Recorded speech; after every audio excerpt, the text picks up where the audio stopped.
Loud.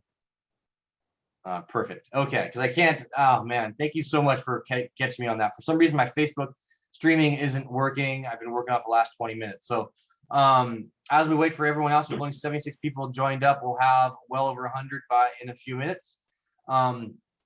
Anyway, so we passed a big budget this year, and you know what is also interesting about this budget is it's the first time in over 5 years that it's received a unanimous vote. Every single council member voted for this. I'm very proud of that fact because Councilmember Lowenstein and I spent a lot of hours, a ton of hours, putting this together, and we received the unanimous vote. And the city manager, staff, they didn't get everything they wanted. They got 90% of what we wanted, 98%. We changed a few things here and there. We added some stuff. We took some stuff out. And would I like to see more for District 1 in Riviera Village? Yes, absolutely. But you know what? We all have to make a little bit of, give some things up to move things forward. One of the reasons why I'm talking about it is because on the agenda, and one of the items that we talked about was a homeless mental health evaluator, so that we can send out police department with a mental health evaluator and make the jobs of the police that when they go out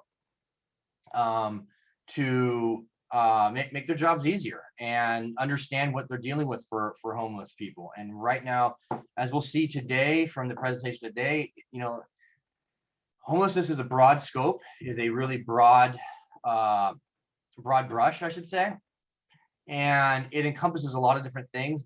Last year we funded a homeless outreach coordinator, and we got that position on board mid-year at January 1st. We funded it July 1st. And we hired away someone named Lilo Amura from Harbor Interfaith, and she's done absolute wonders for us. And as we take on more and more of the homeless issue here in Redondo Beach and doing things, I'm continuously looking for getting partners, blending and braiding funds from many different areas and avenues. For instance, Beach City's Health District, last July, Councilmember Baji and I made a motion to have the BCHD, BC Health District, come back to us with an MOU for support services. Well, they didn't come back with anything so far. They did come back and say they're willing to give us 50 grand for this particular position. I've spoken with council members from Manhattan Beach and Hermosa, and they are willing to chip in as well. This is a regional issue, as everyone likes to say. And so what we're doing here in Redondo has far-reaching effects. We have our homeless court, and we'll be going over a lot of these things that we've been doing. And the reason why I'm talking about the budget right now is because it's one of the largest budgets we've ever had, if not the largest budget we've ever had. Unanimous vote on that. And it's imperative that we understand all these different fights that we're in, how we're trying to work with the state, how we're being adversarial with the state. These are all coming at a cost. And as we move forward in this discussion, you guys will see our hands are really tied here at Redondo and all other cities actually in California. So one other thing to add is 4th of July coming up. So everyone understands we have 2 fireworks shows in Redondo, one in King Harbor. The city is paying for the fireworks, and we have the King Harbor Association, I believe, is putting on the event itself at Seaside Lagoon and surrounding areas.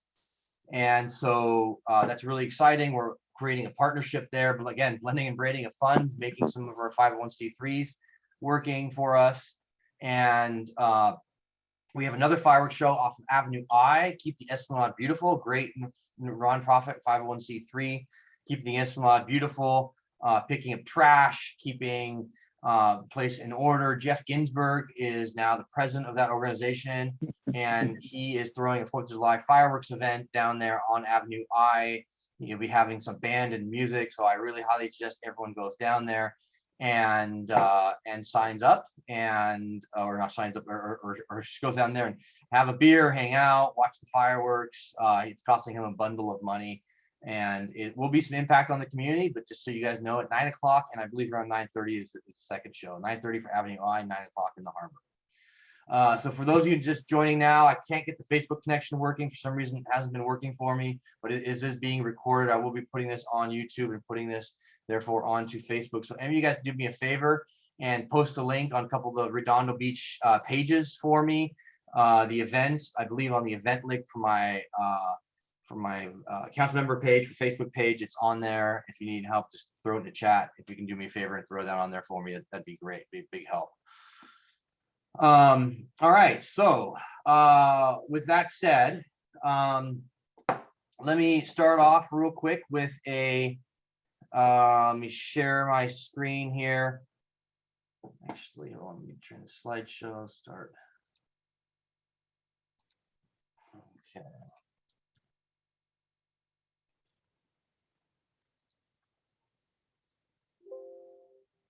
Okay.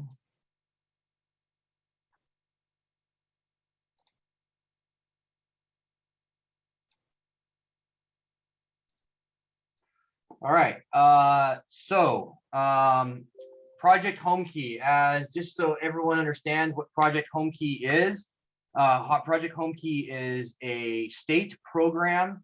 They work with local providers. The state works with local municipalities or counties, in our case, LA County. And they have gotten their funding from the federal government through the COVID Act, I'm not sure what the exact name is, but one of the second round of funding. And there is a deadline and timeline on the money that the federal government gave to each state it has to be spent by. So what does that mean for us? That means the state of California has to spend this money within a certain amount of time. And that comes in basically two forms. The state has said, we're going to buy hotels and change them over into long-term supportive housing, or flat out homeless shelters, or and then also provide supportive wraparound services after that as well. And all this funding shall be spent by a certain amount of time as per the federal government. So what are we getting here in Redondo? Well, we're getting in Redondo Beach permanent supportive housing for people that have been stabilized. So people that have been in a shelter, people that are receiving Section 8 housing, people that are veterans living in cars. These are the type of recipients in this program that are long-term, that have an income, and we'll be spending 30% of their income on their rent. This is not a shelter. It is not just taking someone off the street. This is not someone without any income or means or resources. And this is a really important point. As you can see from this graph here and this basic setup, we have transitional homeless people that are in and out of homelessness and are trying to get themselves out of homelessness. Maybe they're living in a car. Same as hidden homelessness, living somewhere in somebody's extra couch, right? And then there's also homeless people that are just flat out living on the streets. And there are people who are mentally ill and need to be in a hospital. This next graph on the right-hand side says the two types of homeless population that we have: unsheltered and sheltered. And what does that mean? Unsheltered is somebody living on the street, outside, under the pier, on a bus stop, underneath a overpass. If someone who's living in sheltered condition is at a homeless shelter, actually like the pallet shelter, for instance, is in a group living area, something with a roof over their heads. Also, somebody, one could say, living in someone else's house, going from house to house. Some maybe an RV, right? So these are people that have something above their head, so to speak, something associated to a permanency. A lot has been made about the type of programming that we're going to get at this place. Well, I want everyone to understand what kind of programming we already have here in Redondo Beach. This is Casa de los Amigos. This is for seniors on Section 8 housing, 30% of their income goes towards their rent. We have a housing department here in Redondo Beach, and we help fund this particular location. We help fund the seniors that go here and receive these services. It is part of a program. It's not a project based. It is a housing program based. So basically, they can take this voucher and they can go from this location to anywhere in LA County. So if they get a room here and it's if they qualify, the city okays it, they are able to pay the 30%, they get a voucher, they start living here, then they find somewhere else to live, say for instance in Riverside or Torrance, Gardena, Manhattan, then they can move and this place opens up. This is also the same as Seasons, right here on PCH. Seasons, 150 unit affordable housing community in Redondo Beach. It's right on PCH in Garnet. Same exact type of setup, affordable housing, Section 8, particularly focus in on our seniors and the whole senior community. So in many ways, there's a lot of things that are the same between what's happening on the 20 unit project, Moonstone, and these two particular locations. Now, one of the reasons why we have so many people here, and oops, let me admit everyone, is showing up to this event is because there's been so much misinformation. And I want to get to this right now, kind of up front, and be very honest with everyone. I was sent this flyer by multiple people, actually. And I don't know who sent this, but every single paragraph here has falsehoods, multiple falsehoods at that. And I wanted to point some of these out. So these are very, very dangerous misconceptions that I want fellow neighbors to understand that, you know, if you read this, it sounds legitimate, but it's not legitimate. And I really want people to come to me or city staff, more of a trusted news source, someone who actually has dealt with this issue. For instance, and on the first paragraph says this is a homeless shelter. This is not. This is a permanent transitionary, permanent supportive housing, comes with services. The next paragraph says that the Pier Motel on PCH is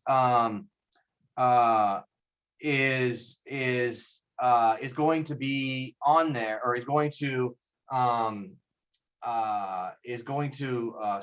convert it. That's wrong, incorrect too. It says here that us as elected officials are doing everything we can to take our rights away. That's not true. You'll see, you know, this is a state program. Newsom's going down this path and he's moving this forward. You know, we talked about this last November. I talked about community meetings. And then there's also the issue with, you know, there's a list on a website. All of that is just not true. It's just all not true. So, you know, a lot of people have come to me and said, why is this happening? Well, this happening because the state is taking over our local zoning. Governor Newsom is moving forward on this and just pushing it through. This does not have to have any type of California Environmental Quality Act restrictions on it. This does not have to have any health and safety codes, any parking. We have no approval process set up here in Redondo Beach as a local municipality, none whatsoever. And if you go back and watch the meeting, we were put into certain boxes. Federal government has given money to the state and it's got to be set at a certain amount of time. That's a box the federal government has put the state in. Newsom has looked at the situation and said, well, I'm going to take this money, take this group of money and then dump it into this Homekey program, and I'm going to usurp all local control and exempt it from the California Environmental Quality Act. I will exempt the health and safety codes, exempt the city, take away the city from any ability to enforce any type of parking regulations or regulations. And so this is essentially a private transaction between two people, and the state's going to allow it, and the state's going to give money to all these different places. Just so everyone knows, Governor Newsom is doing this in multitudes of areas. We have a housing issues we're dealing with, 3,000 plus new residences we've been forced to zone for in Redondo. It's now come out under a new article. Governor Newsom is now, believe it or not, in behind closed doors with energy producers to extend the life of production electrical power plants such as ours here in Redondo Beach. And he's working behind closed doors to fully fund those power plants and keep them online. So you see a sitting duck there, and we're a local city. We can't fight back. And these are all of the hotels on PCH just north of Torrance Boulevard, from the Redondo Pier Inn that was mentioned all the way down south in District 1. Redondo Inn and Suites, Ramada, Moonlight Inn, and of course the power plant.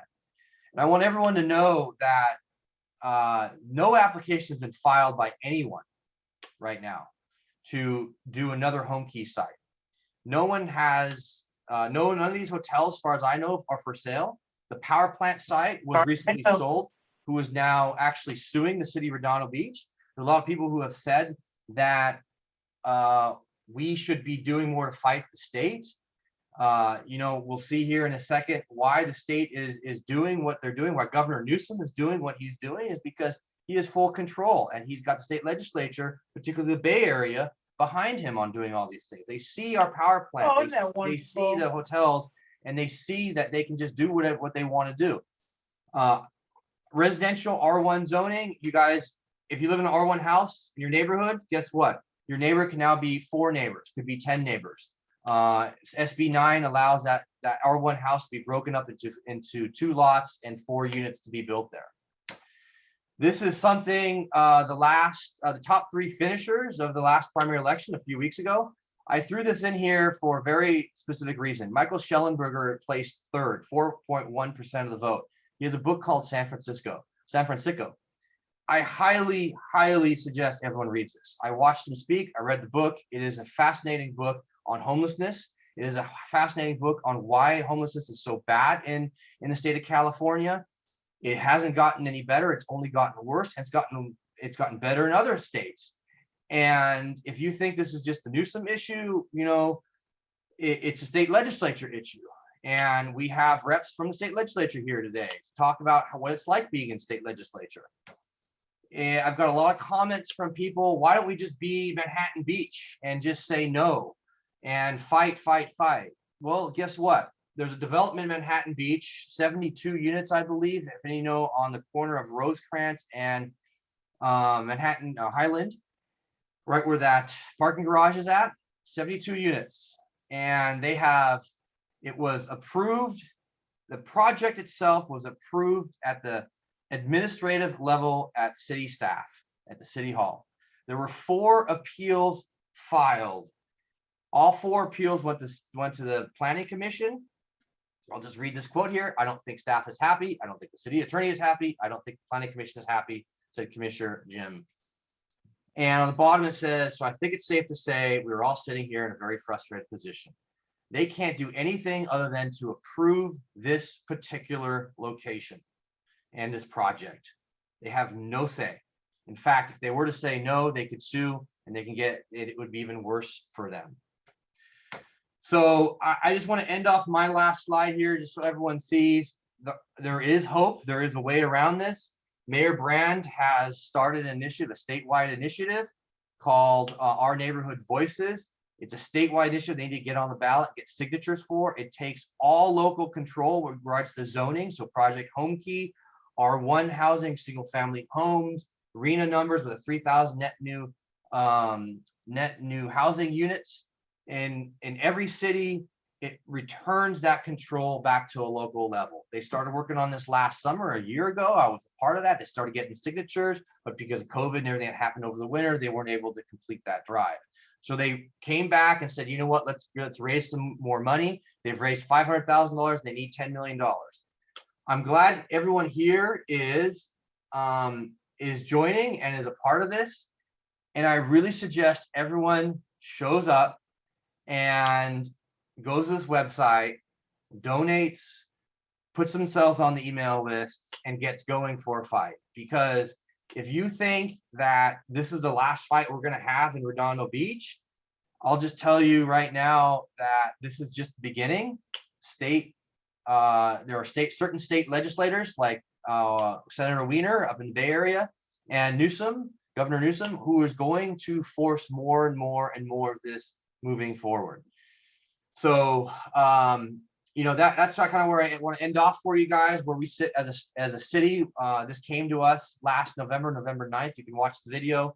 This is not an easy, wasn't an easy thing for us to deal with back then, because we know we don't have any control, and it's not getting any better anytime soon.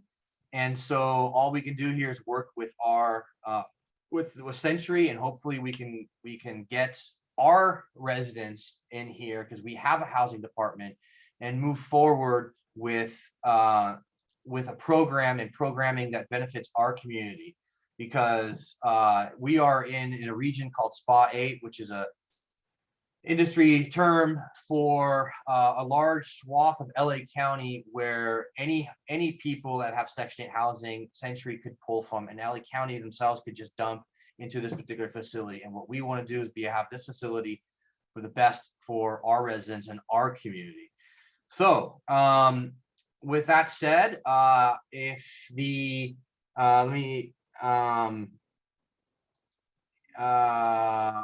there are, so here's a list of other, Brianna, thank you for the list of CARES Act, thank you. Yep, and there's a list of other projects, and Pat, you're just flat out wrong.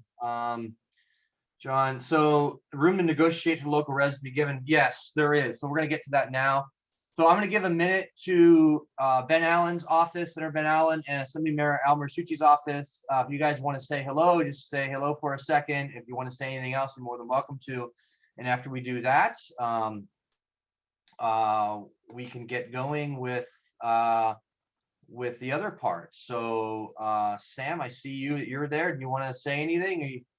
Yeah, hey everyone. Thank you for having us on, for having our office on. I know there's a lot of anxiety and frustration around this topic and housing in general, and happy to chat with folks about those issues separately, since I do think there's, I think there's a lot of anger and ire kind of towards the state, but I think if people have the patience for the nuance, we can certainly get into more of the details and hopefully figure out a path forward on working with this. And for this specific site, I can't speak for the assembly member's office, but our office didn't get a notification until after the application process had finished and after the site had already been selected and awarded.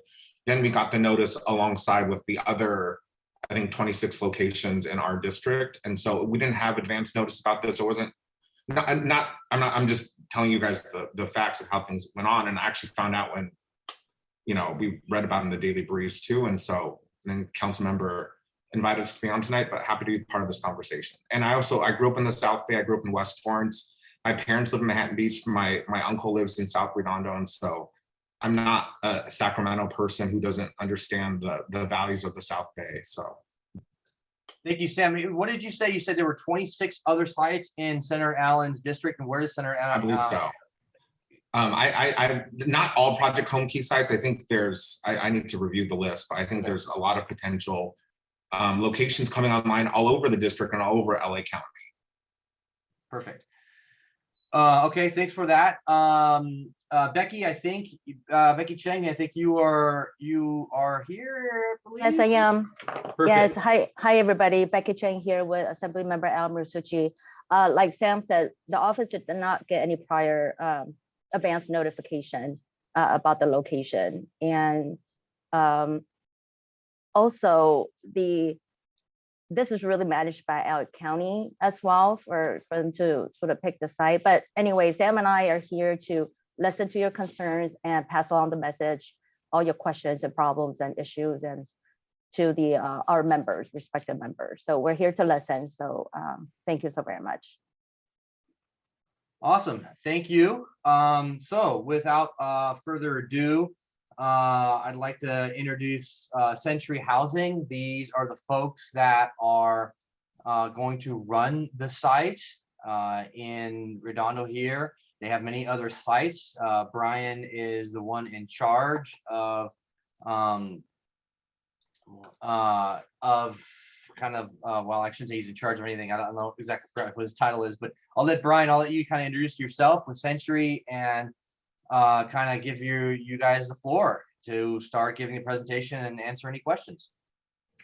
Thank you, Councilman. Could you enable screen sharing Yep. for us this evening? It's there, it's ready to go. You can do it. Should be able to go for it. There we go. Okay, great.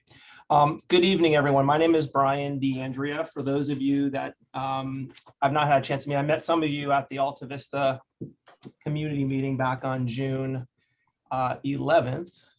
Can everyone see the screen here? Yes. Okay, great. I'm Senior Vice President at Century Housing Corporation. I'm joined this evening with a handful of colleagues, including Kim Crawford-Wee, our Vice President of Residential Services, Brett Morales, our Vice President of Property Management, and Kyle Fessick, our Development Associate. So I want to take a few minutes to explain who we are, talk to you a little bit about the work that we do, and then we will talk about the project, our residents, how we anticipate and plan to manage the community, and then our goal is to leave plenty of time for Q&A. So we're grateful for the opportunity to share with you this evening. Thank you for being with us. All right, so Century Housing Corporation, we're a nonprofit organization. We are about 27 years old. We've got kind of a unique history. I won't go into that, but we have a mission of investing in homes and communities so that the residents that we house can lead healthy and vital and independent lives. We are both developers and property managers and service providers internally, but we are also a lender to other affordable housing developers throughout the state. We actually have an S&P rating. We're rated AA-. We've got a very strong financial backing and standing behind us. And I think that allows us to invest for the long haul in the types of communities that we choose to invest in. We're vertically integrated.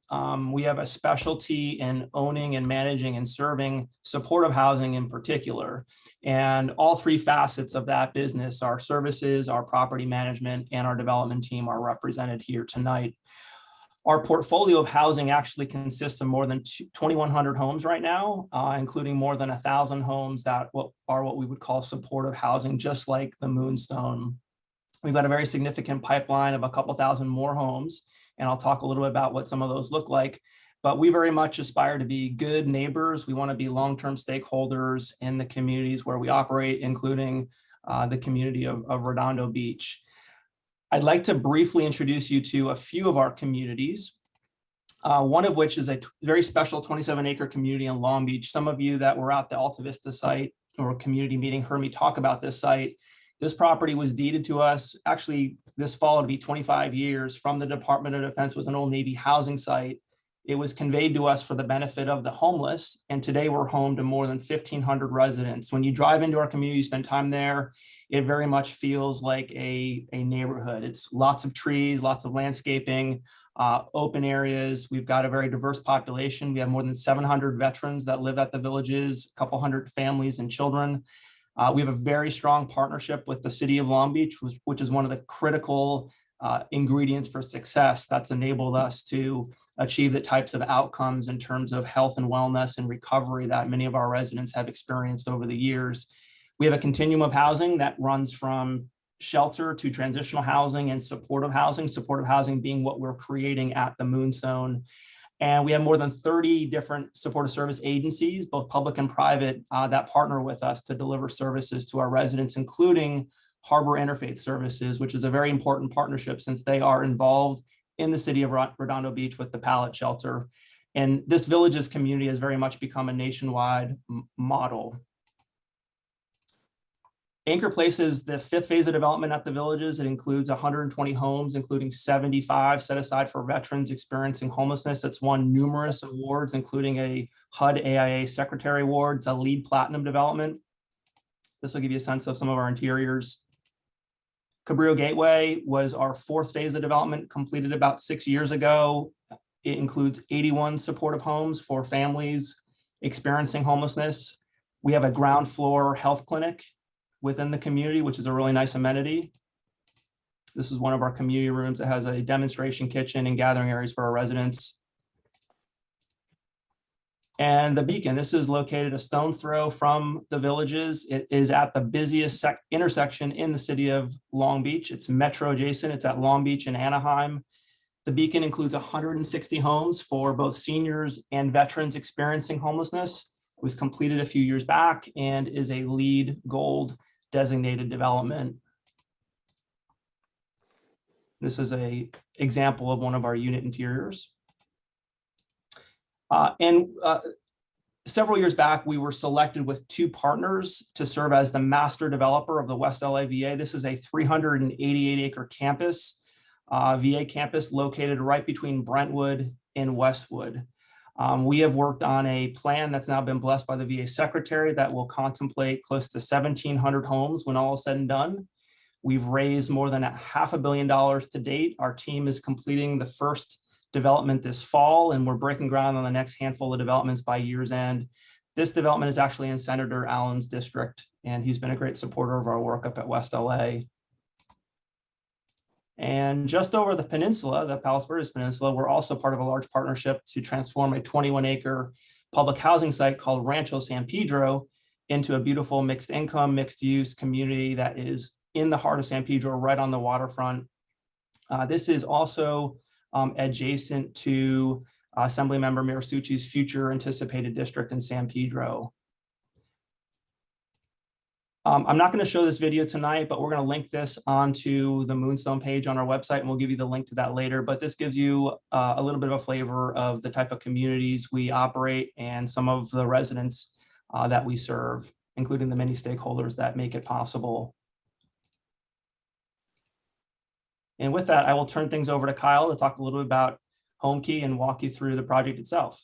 Take it away, Kyle. Cool. Thanks, Brian. Now I'd like to quickly touch on the state program that this project falls under, the current resources that we plan on tapping into within the city of Redondo Beach, and then finally the scope and the timeline of the project. So the Moonstone came to fruition through the state of California's Project Homekey program. The program was created to foster cooperation between public and private sector to develop a number of housing types, including hotels and motels. And Homekey was created to rapidly expand housing options for those experiencing or those at risk of homelessness by converting already existing structures. Homekey provides incentives to expedite projects, while the conversion of already existing structures, such as the Pacific Inn Motel, allows for much lower development costs than traditional ground-up construction. In addition to the capital funds that we'll be receiving for the development, it also covers operating subsidy.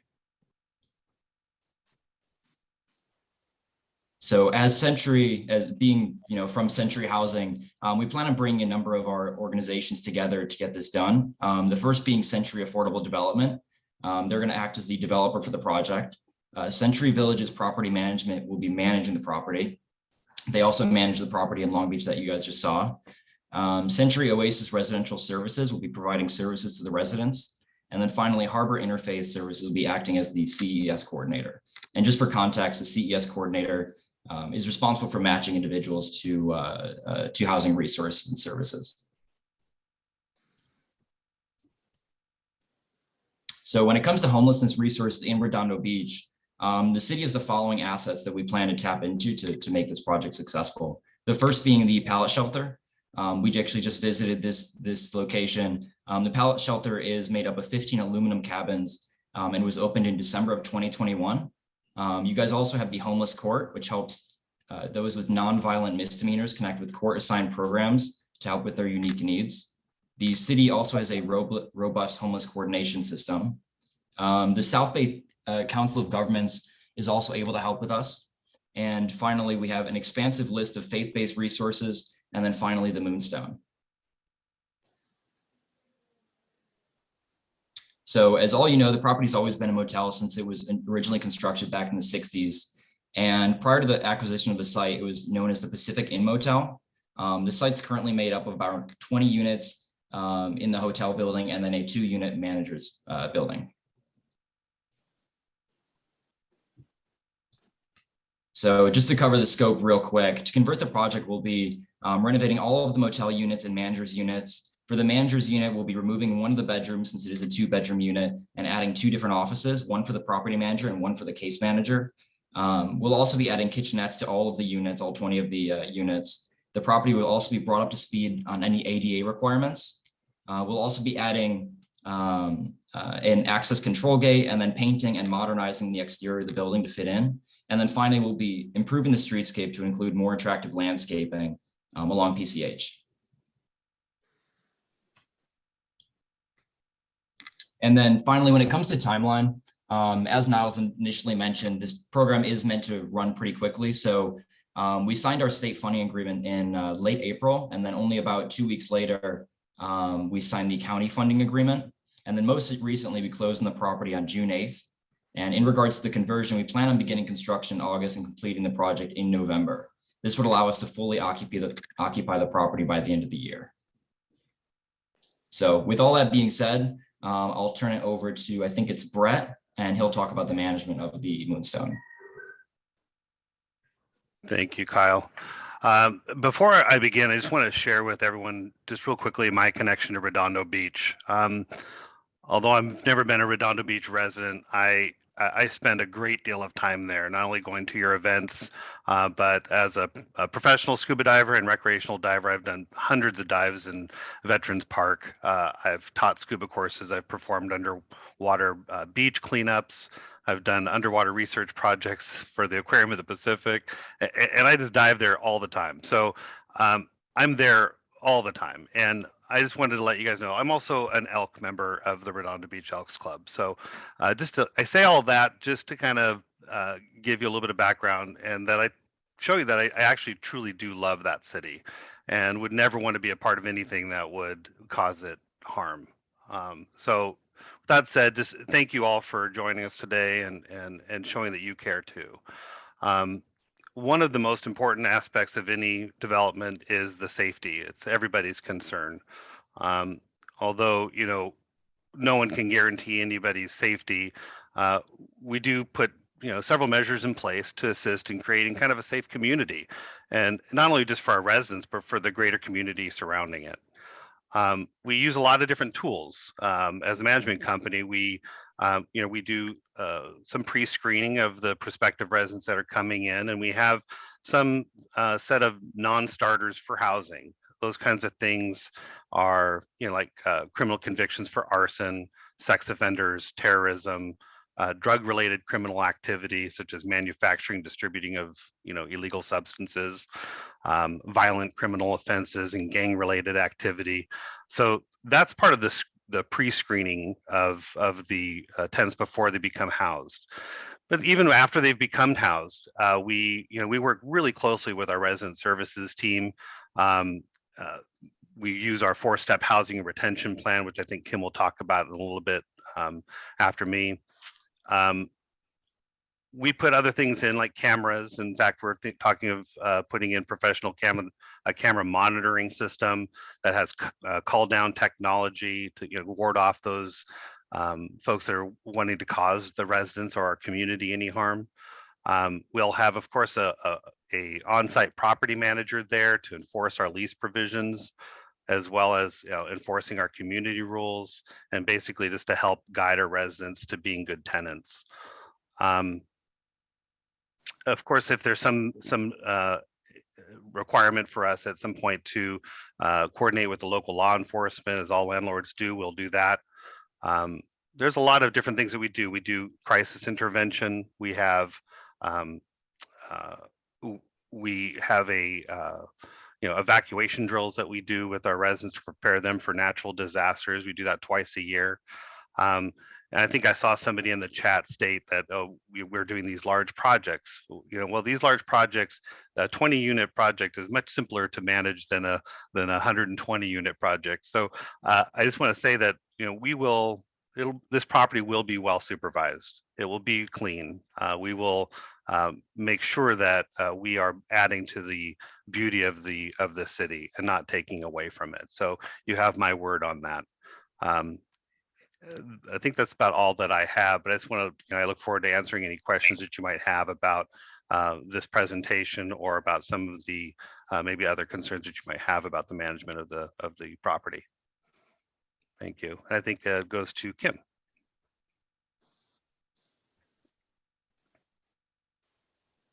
Yeah, good evening. I'm Kim Wee. I am the Vice President of Residential Services with Century, and I oversee the services in our permanent supportive housing locations in Long Beach and throughout other out of our other projects as well.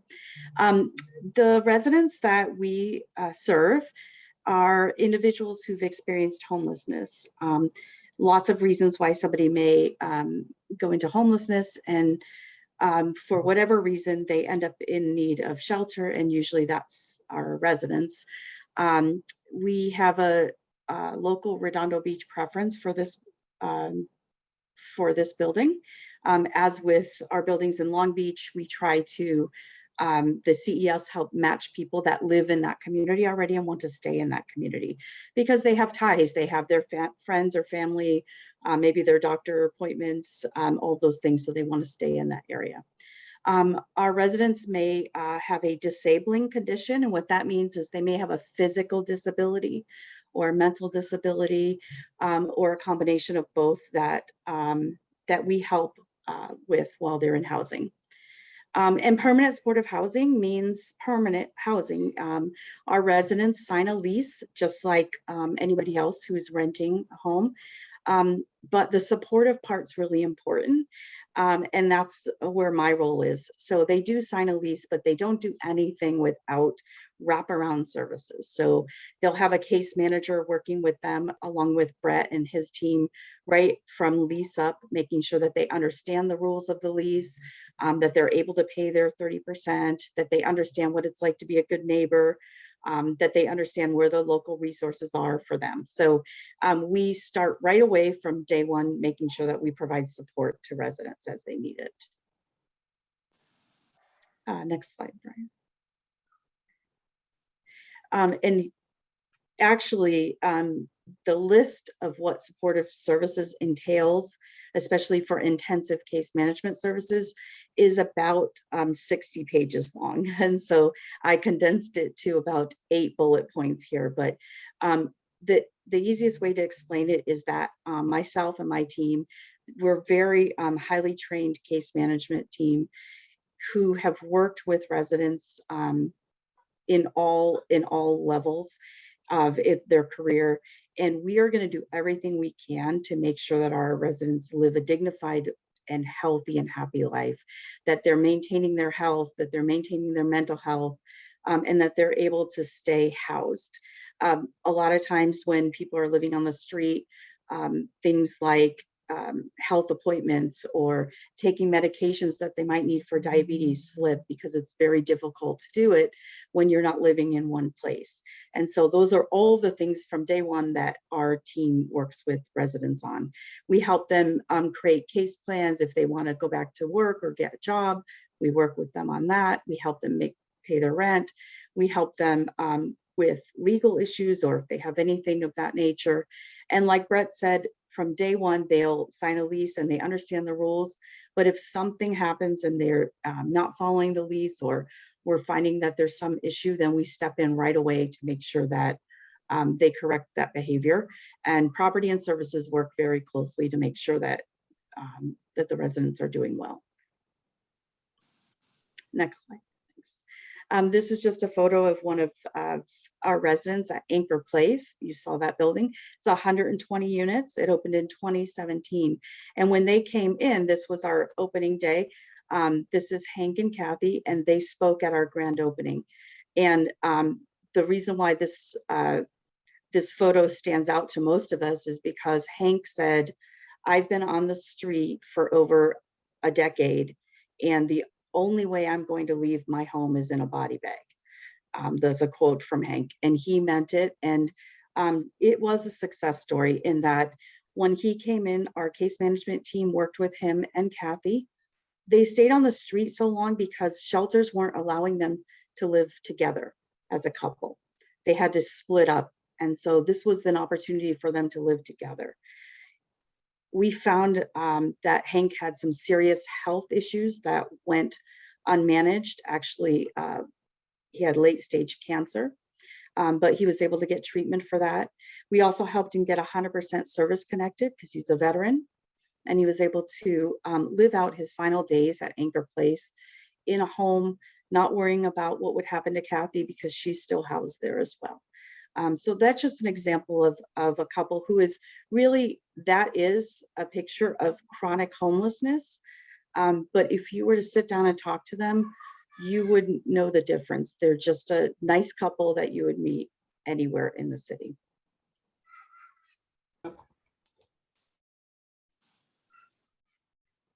Thanks, Brian. Okay.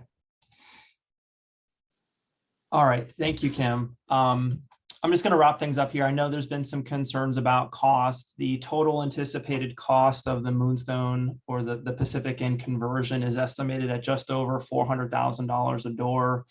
If you look at the staggering cost of what it's costing to create supportive housing, in particular from the ground up in many other communities throughout the region, and we develop these types of projects. Projects are commonly coming in at costs in the neighborhood of 550 to 600 plus thousands of dollars. There are many reasons for that, but I did just want to point out that this is actually at the cost of the Moonstone is really at a fraction of what it's costing to create new supportive housing elsewhere in the community. We have published a website on our, or a page on our website, centuryaffordable.org/Moonstone, where we have we've incorporated a very comprehensive set of frequently asked questions. There's a number of links there. There's a place to sign up if you'd like to receive information about the project. We encourage you to please visit the website. I know we can get into this later, in particular once we get operational, but I think there's going to be lots of opportunities for those of you that have an interest in being part of this. It really does take a village, the work that we do. We cannot do it alone as the developer, manager, owner. We very much look forward to the coordination and collaboration with the city of Redondo Beach and its many interested stakeholders. And with that, we will conclude our formal presentation. And I know there's probably lots of questions. Yeah. All right. So here's just to give everyone a quick background. Some references are made to project the pallet shelter program we have in North Redondo Beach. That program is for people that you see directly off the street. So when residents and myself and the council members and staff, police get someone on the streets, we have a pallet shelter program, 15 shelters that are for people directly off the street. We have a waiting list to get into that. We've so far taken 32 people out of that location and put it into permanent supportive housing, long-term housing. These people then have jobs, or they have some sort of income, or they have had the ability to stabilize themselves. So over the course of the last year and a half, there have been 14 calls for service. One of those calls for service was a traffic accident, completely unrelated. And just want to let you know that the pallet shelter program, we're going to expand it to 20 shelters. So we've gone from over 200 people over on our streets to our last count to just over 100 people.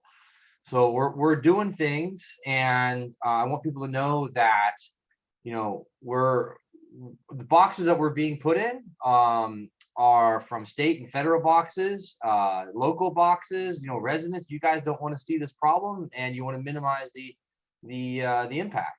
One elected official that I forgot to mention that I didn't see him on here was Mike Webb. He is our city attorney. So you guys have the full force of elected officials. I don't know if Mike Webb wants to come on here and say anything. But it's, you guys need to understand that there's only so much we can do in a local city here. And that is, well, for this particular project where the state legislature, AB 140, I think it is, and the state governor has taken away all control on us. There's nothing we can do to say yes or no to this type of project. So if Mike Webb is there, you want to say something, you can jump on. Yep. Otherwise, we'll. I'm here. Perfect. Okay, there you go. So I'll give you the floor for a minute, and then we'll start getting to questions from the public. I understand everyone's concern. Everything that we've done in Redondo to try and address this crisis of homelessness throughout LA County has been one goal in mind, well, two goals. One, to try and make a difference, and to focus on the long-term homeless in Redondo. And so with the and Councilman Nehrenheim, I'm sorry, I'm laughing that I live in PV, so that is hilarious. I live if this is beachfront, then I'm very close to the Moonstone. And when this was coming about, because Councilman Nehrenheim is 100% correct, it was a state funding and a county grant, and the developer identified this property. We were faced with a choice. We didn't have a choice of yes or no, we just didn't. But could we influence so that it would be people that we had the greatest confidence would be ready for permanent, supportive, long-term housing, and had been long-term unhoused in Redondo Beach. And that is the goal behind it. We are focused on resident safety, and will continue to be focused. But I think everyone envisions Venice coming here. And ironically, if we just stick our head in the sand, it can come here, because the Redondo approach is being copied by many cities. Torrance is opening a 40-unit pallet shelter this Wednesday. And they're including a homeless court to pair people up with the needed services right thereafter. And so, it was taking something that could be a challenge, where the unhoused could Long Beach, the second biggest city in LA County, is within service provider area 8, SPA 8. And so they could send people that had never been in Redondo, that we had no familiarity with, and that we didn't think were ready to move to SPA 8 if we didn't try and work with Century Housing to make certain that there was a preference for Redondo Beach residents. And and our housing navigators, our police department knows the people that they've seen for years in Redondo. So that's all I have to say, Nils. Okay, thank you, Mr. Webb. So if you have any questions, go ahead and start raising your hands. I've wrote a few questions down here. What do we plan on doing, Nils, about this? One thing I'm going to do is create a community advisory group with a smaller group of people, residents who live directly around there, and then work with Century Housing and get these questions, because I want to give everyone their due time, but we can't do it in these large meetings like this. So I want to create a community advisory group, and it's something brought up to me a couple weeks ago. I brought up in an email to some replies to people. So work with Century Housing and talk with some people in the community directly one-on-one, so we can deal with parking issues. So one of the issues that have been brought up is parking. So I said, wait a second, if we doing parking permits in the neighborhood, that affects everyone. We might have a parking problems. We need to think about that. One thing I want to bring forward is specifically anti-camping within 1,000 feet of this location. I don't know if we can or cannot do that. We're doing that at the pallet shelter program to make sure that there is no camping and there's no stuff outside that particular area. So there's no attraction. I asked the question in my community meeting last 3 weeks ago regarding if we want to see homeless people outside, and nobody wants to see homeless people outside. And people say, well, it's Venice. Well, we're not Venice. We're nowhere near Venice. I was in Hermosa Beach last weekend, and they have a significant homeless issue, nothing like what we do. There's a question here about, is this particular location the best location? It's next to R1 zoning. No, it's not next to the best location. It's not the good location at all. I don't believe that this is a good location at all. It butts up to apartments and up to R1 housing, and schools are down the street. But again, we don't have any control over where this goes because it's a state program. And it's a private transaction. So we can work with the provider, Century Housing, and make sure that there is security on site, which we have lighting. Parking is not an issue. I saw a question here, expanding the size.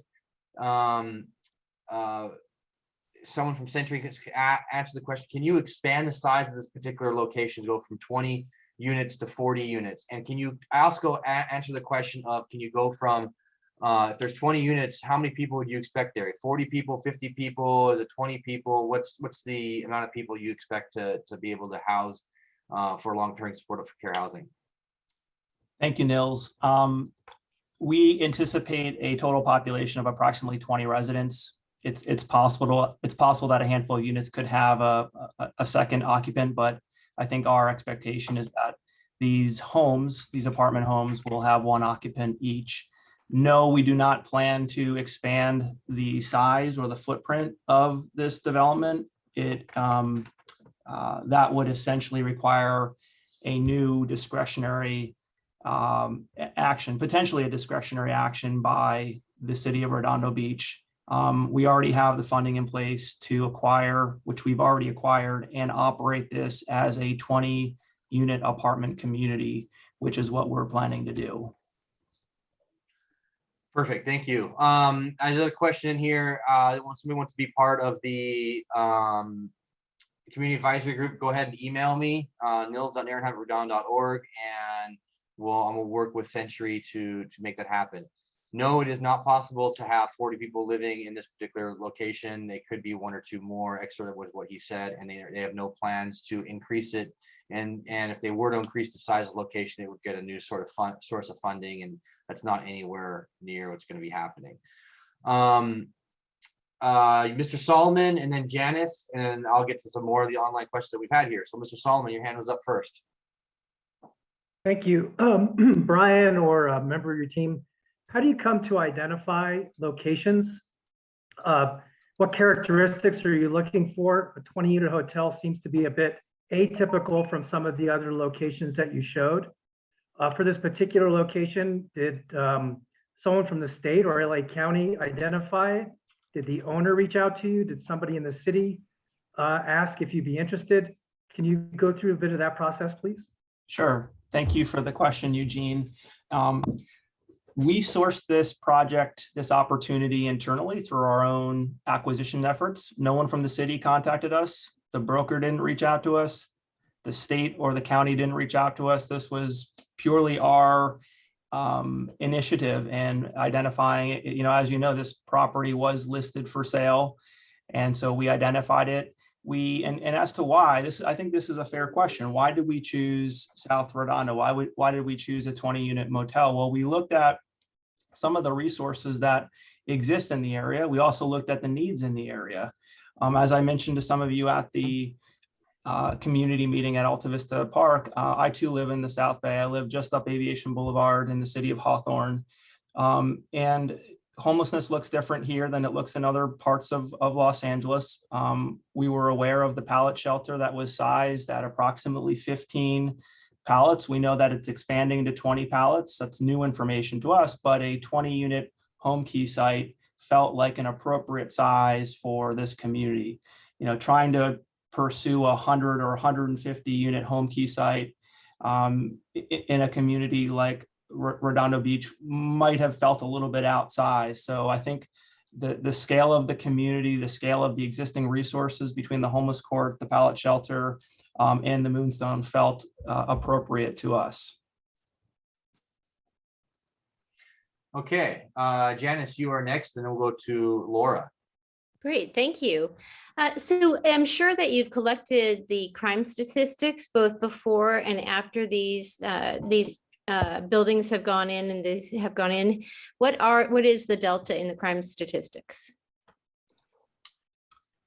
I don't know that we've done that type of longitudinal analysis of crime, but I can share with you that the incidence of crime in our communities is very low, and it's typically lower, I think, than what you see in outside of our communities. We do not tolerate criminal activity in our communities, and when that type of activity happens, we take action. We intervene immediately with our property management and case management teams, and if need be, the police are contacted.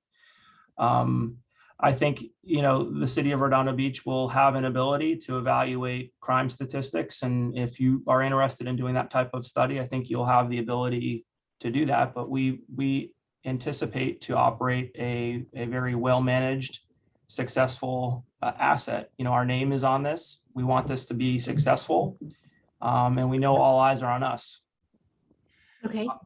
I'll add in real quick. Like I said, of the pallet shelter program for the last year and a half, there have been 14 calls for service for essentially what's been over 50 individuals. And these are individuals that have been literally off the streets. So we had a call, hey, this individual is on the Esplanade, Riviera Village, underneath the pier. And we created a relationship with them, or our housing outreach coordinator did, and brought them in the pallet shelter. Now, somebody that is usually living on the streets creates a lot more than one call for service in a given year. We've had 14 calls. That includes police and fire, and one of those calls was a traffic accident just outside, completely not a part of this particular location. I also want to let people know that the pallet shelter program, there's a sign in, sign out sheet. We know who everyone is. So if anything were to have happened around in the area, hey, we know where people were. So if they were on site or off site, and things, it's not what you would expect it to be. Laura. Thanks, Nils.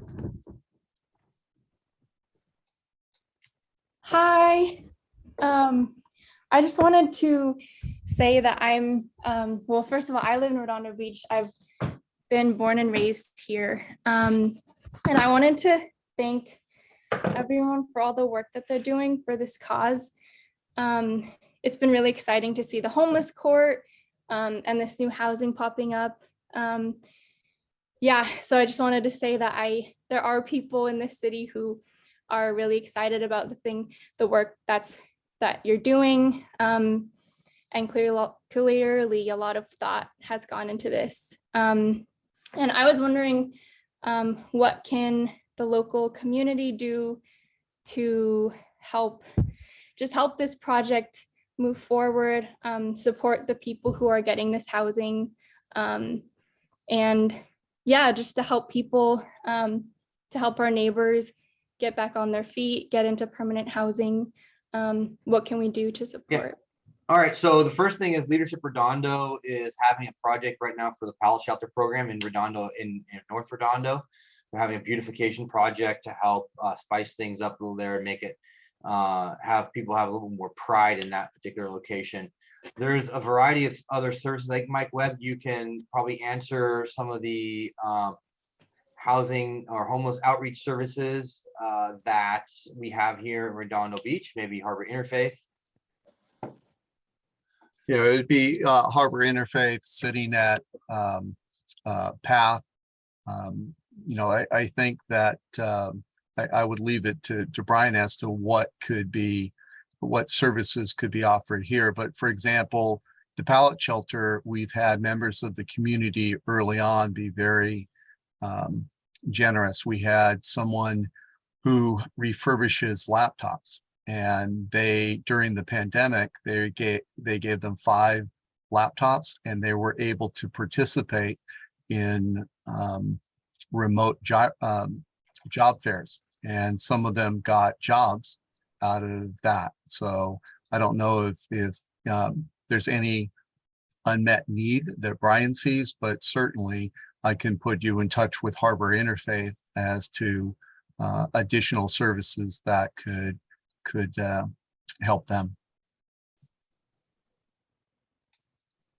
Yeah, thank you, Mike. I would just say, I think let's see who our residents are and what their needs are. I think in the communities that we own and operate, we found that there are lots of opportunities for volunteers, for occupational therapy students, for social work students to get involved and to help our residents lead enriching and full lives. And so let's stay in touch, please. If you're interested in receiving more information, please give us your name and email on our website, and we will add you to our list and stay in touch with you. Thank you. Sorry, go on. Kim, is there anything else you would add in terms of volunteer?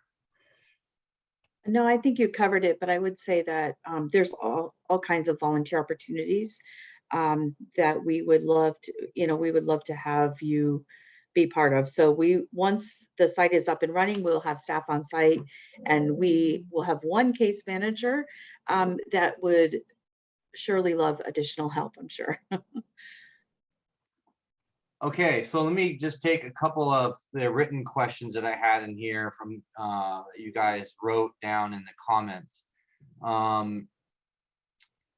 Let's see here. There's been actually a lot of questions on, Brian, you're going to need to take this, legal responsibility if something happens off-site from a person staying at the housing area here that you're creating.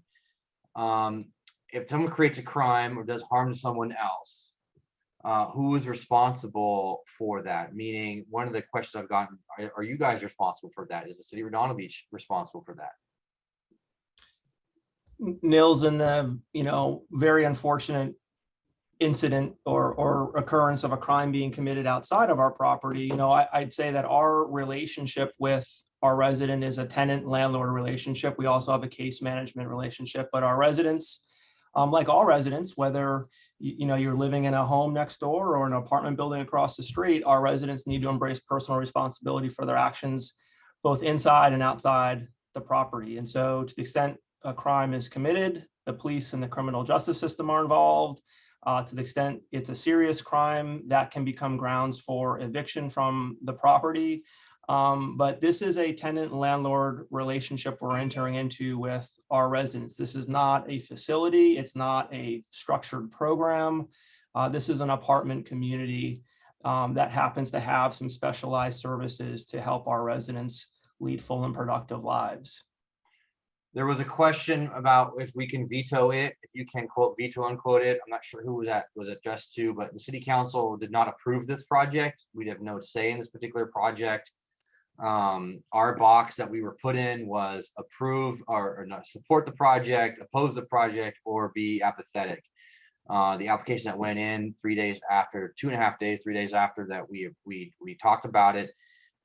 Basically, this application is going in with the county being a local partner, and then according to Mike Webb, who was talking about it at the time, said the county will then choose if we decide to oppose it or be apathetic, that the county will put anyone they want. And the region 8 we're dealing with here, spot 8, it goes from Long Beach all the way up north. So we can get anyone in this area. So the reason why you're seeing staff and our housing department work with this is because we want to focus in on Redondo residents. So going right back to the security and crime issue, we're the pallet shelter, for instance, is only for people who have a direct connection to the city of Redondo Beach. So in the comments in here that I'm reading regarding out-of-state people, this is not for out-of-state. This is for people who went to high school here in Redondo, who lived in here for a year, who have families or relationships here in Redondo. So this is what this facility, we're trying to get this facility to go for, not for out of our area, not even out of our city. So that's very important. All right, Brianna and then Jason, questions. Brianna first. Thank you, Nils. Yeah, I also wanted to just share my support for this project as a person who's born and raised in Redondo Beach. And I think in recent years, just seeing the homeless services and programs that have been built within the city, I think is a really positive thing. And it's something that we are seeing is working as a model. And I think this is just the next step, especially with the pallet shelter, to allow people to kind of graduate into more of supportive housing that's long-term. I had a question for, I think I saw Lila Omura on here. She's employee of the city, I believe, doing housing navigator work. And so I was just wondering if maybe she could provide perspective on the folks who are in the pallet shelters, what the limiting factor is for them to transition to supportive housing. Is it a lack of beds locally, and what seems to be the need for that, and if that would if this project is looking to provide specifically additional housing that we need for Redondo Beach and the South Bay. Just wondering kind of what the impact of this project will have. Okay. I don't know if Mike Webb or Lila wants to take that question. She's online, or I mean, in the way Brian's asked that, we're looking to get people from pallet shelter program taken up with services. Mr. Webb. Well, I would say it's that right now it's the lack of permanent supporting housing, and so pallet shelters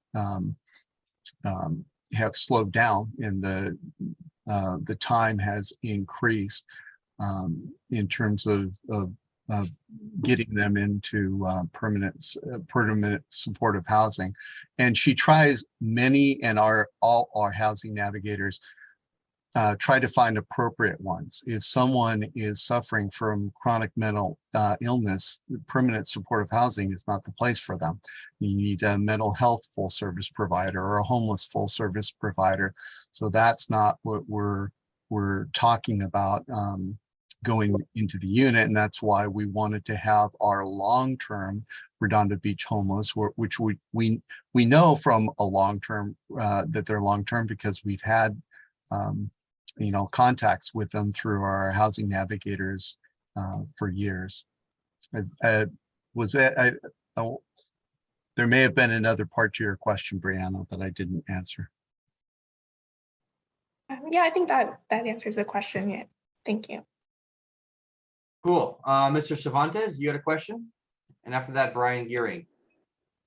Yes, hi. I own a business about a half block away from where this is happening, and my question is, if everybody's fears ends up coming true, and this ends up being a bad idea, and there's like a spike in the kind of activity that is bad, is there any kind of stipulation anywhere that this place would be shut down? Brian, you mentioned a while ago about the length and term of this. I think, Brian, this would be a good opportunity for you to mix in the type of people you'll be getting in background checks, drug and alcohol addiction, disabilities. If you can, so you can speak to that, including this facility being shut down for creating issues if that were to become a problem. Jason, thank you for your question. I know you reached out to us over the weekend. I think you spoke to my colleague Andrea today, and I will get back in touch with you to discuss further. The funding that we've received from the state and the county basically is long-term funding and will be recorded against the property in the form of a long-term regulatory agreement, a 55-year regulatory agreement. So we intend this to be a long-term apartment building in the community. The type of problem property that I think you're describing, and I appreciate where some of your fear comes from, because this is an unknown for many of you. We've never had that type of experience with any of the assets we've managed. And I would welcome you to come and tour or visit one of our properties, including the one in Long Beach. I think it would probably open your eyes a little bit as to what's possible and how these properties are managed. As for the screening question, Brett talked a little bit earlier about some of the non-starter offenses and the types of background and credit checks we do. Brett, would you like to maybe elaborate a little further about that? Sure. I mean, the initial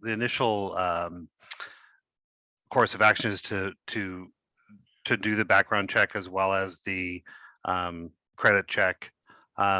There are some, like I said, there are some of those non-starters. Other than those things that I listed, we really do, or this is an opportunity for people to change their lives. So we would work with our resident services team to keep the person housed. But in terms of eligibility for the housing, it's based on income and mainly income and again, that background check. So there's not a whole lot of trying to weed people out. It's actually trying to weed people in to the program. Okay, Jason Cervantes, anything else? Jason? That's good. Thanks so much. Okay, awesome. Let me take a quick gander here at some of the written things I got written down. Can those live close go to the can those who live close to the site choose who goes in?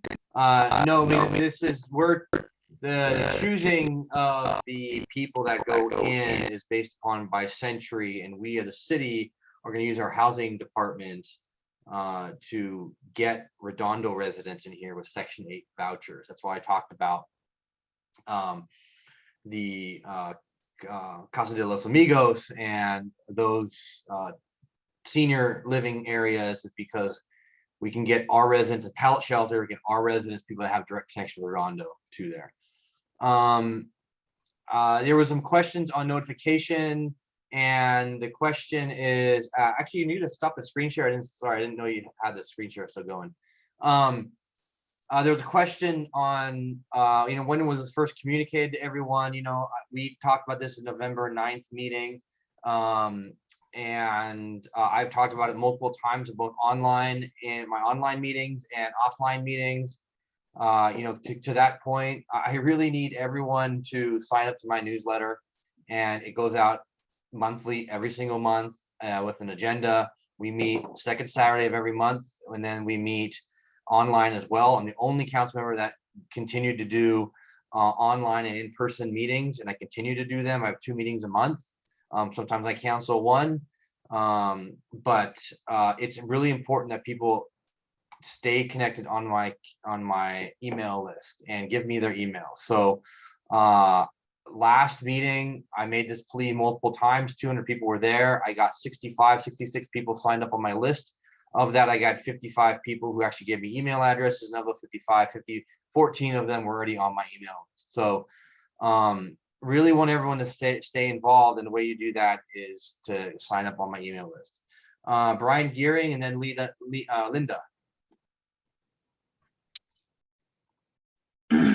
My concerns were more just around the, I guess, ongoing costs, and I guess, some kind of assessment that maybe we've done as a city, thinking about that, and also maybe some examples from Century where whatever the municipality, whether it be some type of additional public safety costs, and there could be some track record based on the pilot project as to, there are, for those additional calls, there is additional cost for that, and being accounting for that.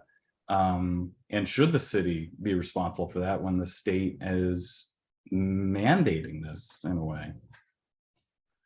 Yeah, the state, it's not even a mandate, so this is an important point I brought up earlier with the housing number, the regional housing numbers.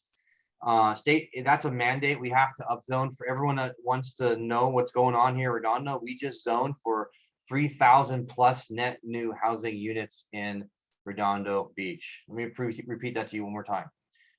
Over 3,000 net new housing units in Redondo Beach.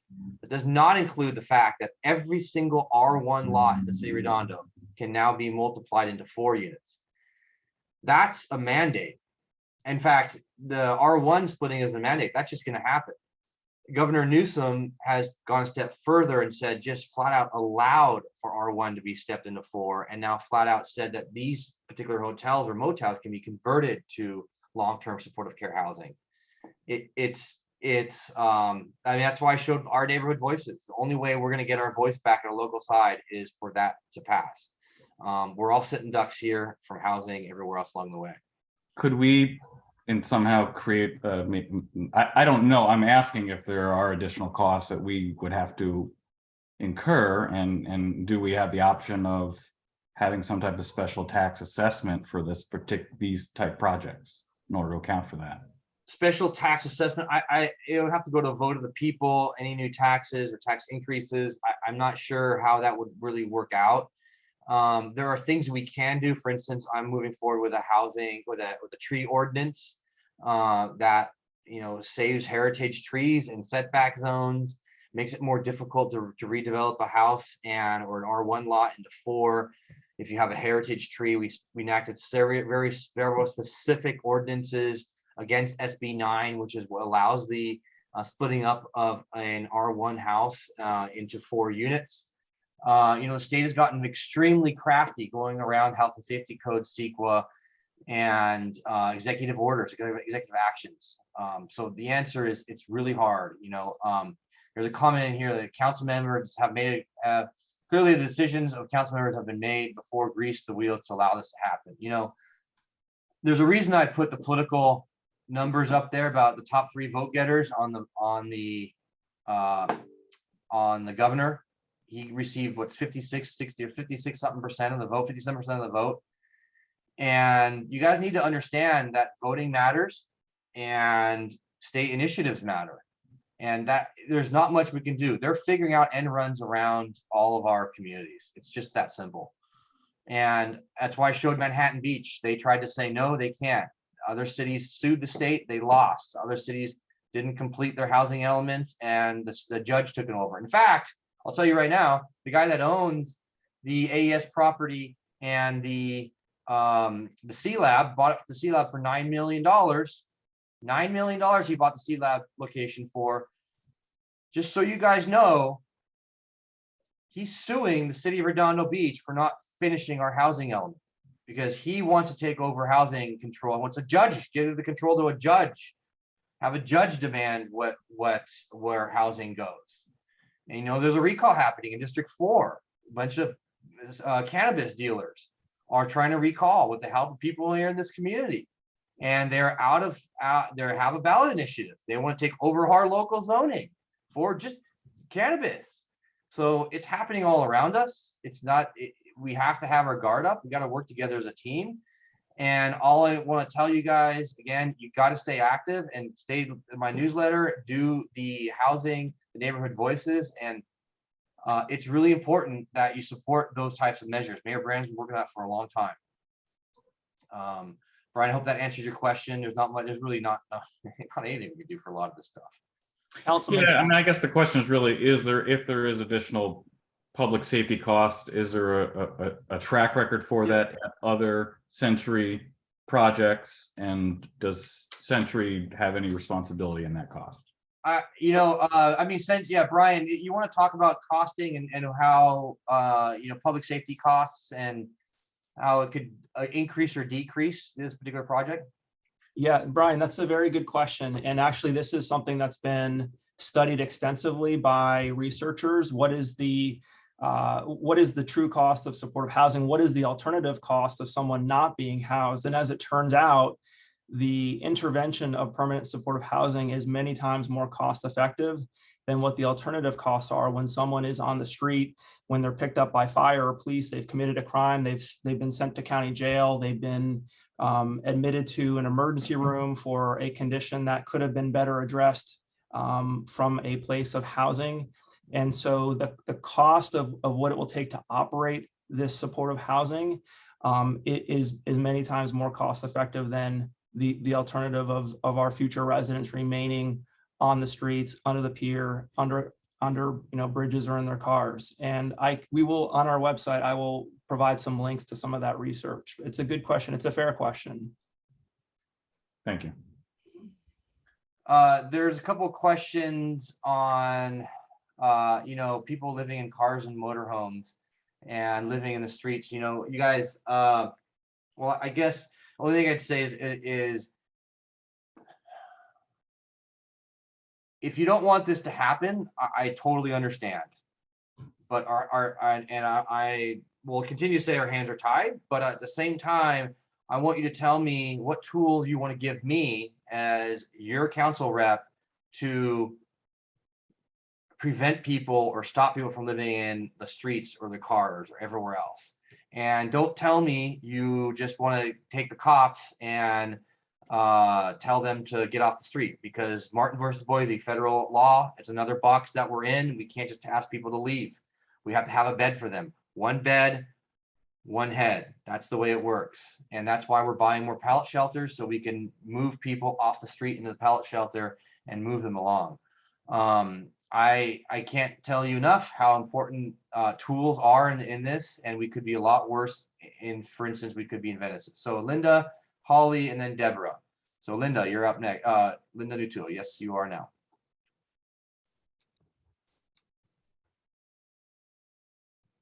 Linda, you are still muted. There we go. Better. Okay. So I was born and raised in Redondo, and I moved back about a year ago. But for the last 4 years, I was chair of the homeless committee for Central San Pedro.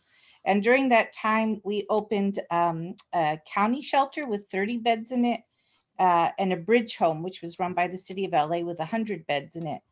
We also had Project Roomkeys in our area, as well as a navigation center that opened just outside Central San Pedro.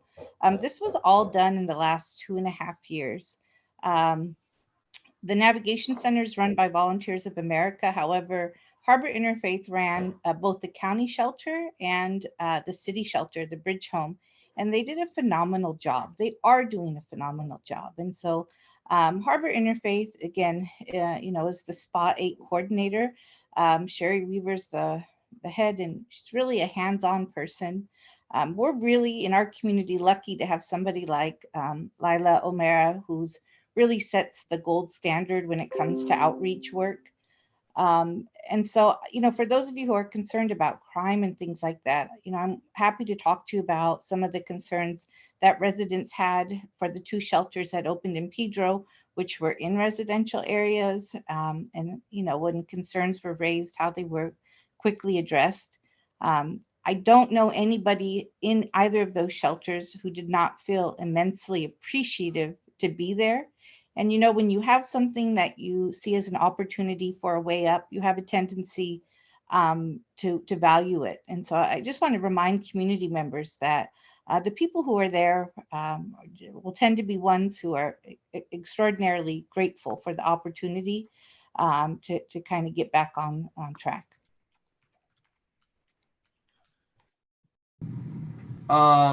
Thank you. I really appreciate that. Holly. Hi, this is Holly Osborne. I'm at District 5, and I didn't know anything about this in advance, but I happened to have spoken a couple weeks ago about all that Proposition Triple H housing in LA City and what it was costing. 550, then 650, then 850,000, and then last week there was a thing in San Francisco. It was $1 million. And so I think when I first saw the cost of this, $6 million for 20 units, I think, boy, these guys are doing something right. And the other thing they're doing right is using existing facilities. Okay, so I give them a plus for that, because I don't give LA City a plus for anything. But now I have a couple questions. I'm familiar from some stuff back east where you had to have been a resident in a community before you can get into supportive housing.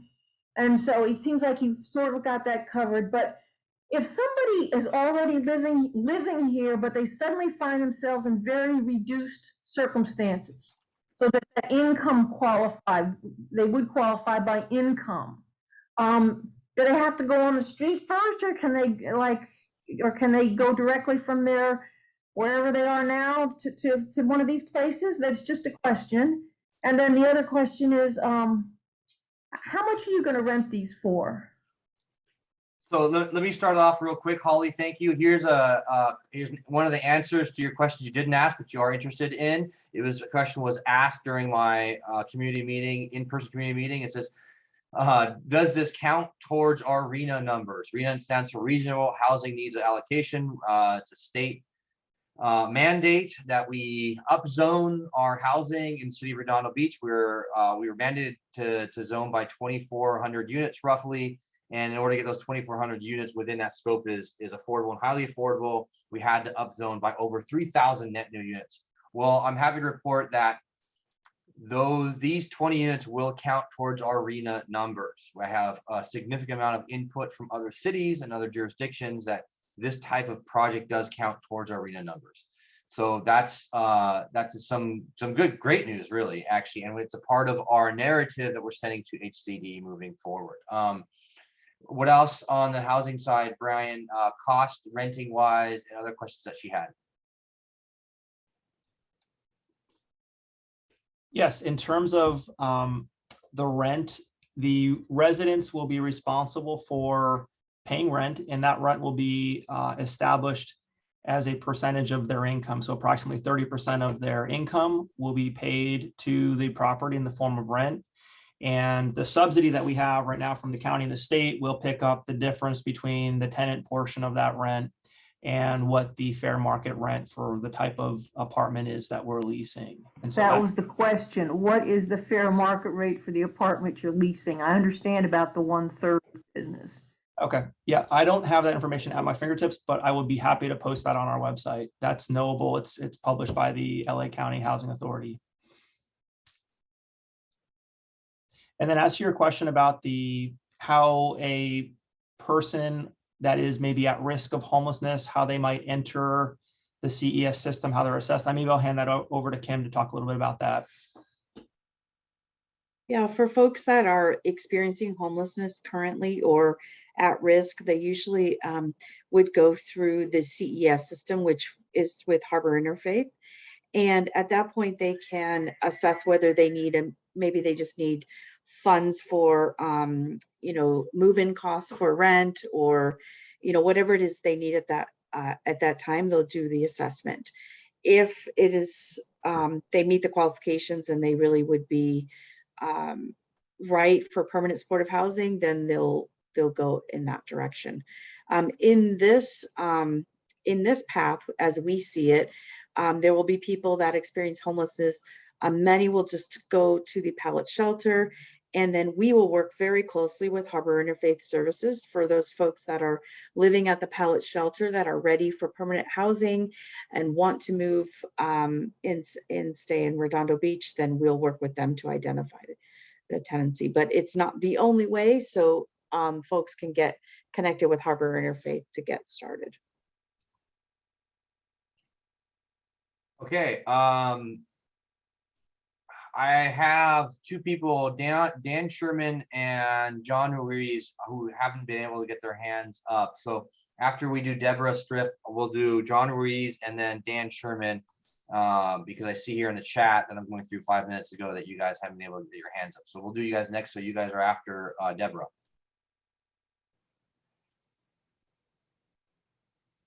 Hi, Nils. Hi. Hello, Redondo Beach residents. I have a couple of things that I would like to have addressed.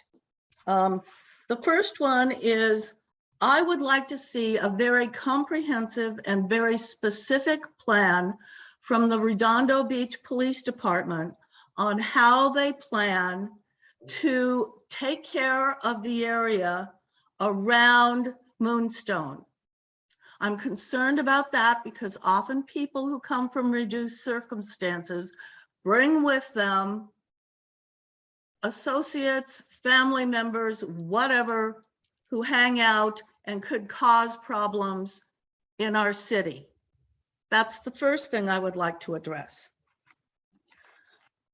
What I'm seeing right now is that our city is no longer our city. Our city is being ruled by something comparable to what happened in Russia.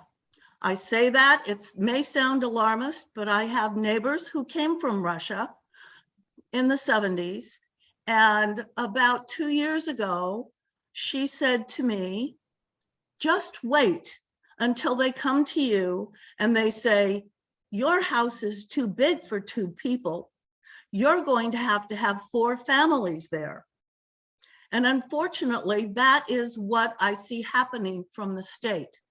So is our only solution to vote out everybody in the California legislature and vote in Republicans, which tears my heart out because of the 2 recent Supreme Court decisions? Is that our only recourse? Do we need to get citizens from small cities all around California to march on Sacramento and let them know that we will not be ruled as someone's monarchy? No, let me answer that question for you real quick. The answer is real simple. Ourneighborhoodinitiative.com, ourneighborvoices.com. I mean, I can't say this over and over again enough. You guys think this is a big deal? This is nothing in the grand scheme of things in Redondo Beach. The owner of the power plant site is just filed a lawsuit. Leo Postnikoff filed a lawsuit in the city of Redondo. It's happening everywhere around the state. So, you know, we take our local zoning first, start off somewhere that's easy. Got it, and I will do that.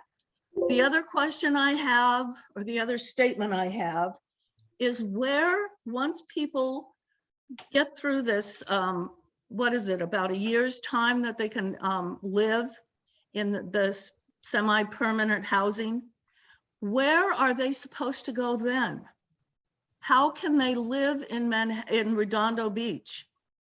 I mean, if you have just transitioned from being homeless into permanent housing where you're able to get a job, which has got to be an entry-level job. I don't know, maybe I'm wrong. Where are they supposed to find a place to live in Redondo Beach? Go ahead, Nils. So let Brian answer that question. Also, there's another question too in there, that what's your average length of stay if you have one, and how do you transition people out of this particular location to fully supportive or on their own or some other location? Yeah, thank you, Deborah, for your question. To be clear, there is no required tenancy or outside tenancy limitation. So there's no 1-year limitation or 2-year limitation. This is not a transitional housing program. This is an apartment building, and just like other apartment buildings, as long as it happens to be an affordable housing apartment building, and as long as you're paying your rent and abiding by the terms of lease and wish to continue leasing there, you're welcome to continue leasing there.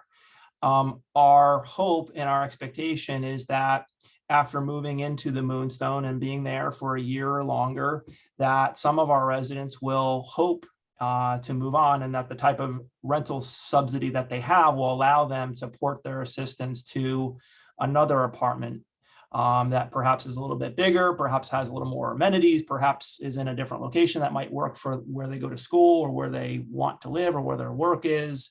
And so that type of movement or throughput will create other opportunities for individuals to graduate on from the pallet shelter or other communities like that into the Moonstone.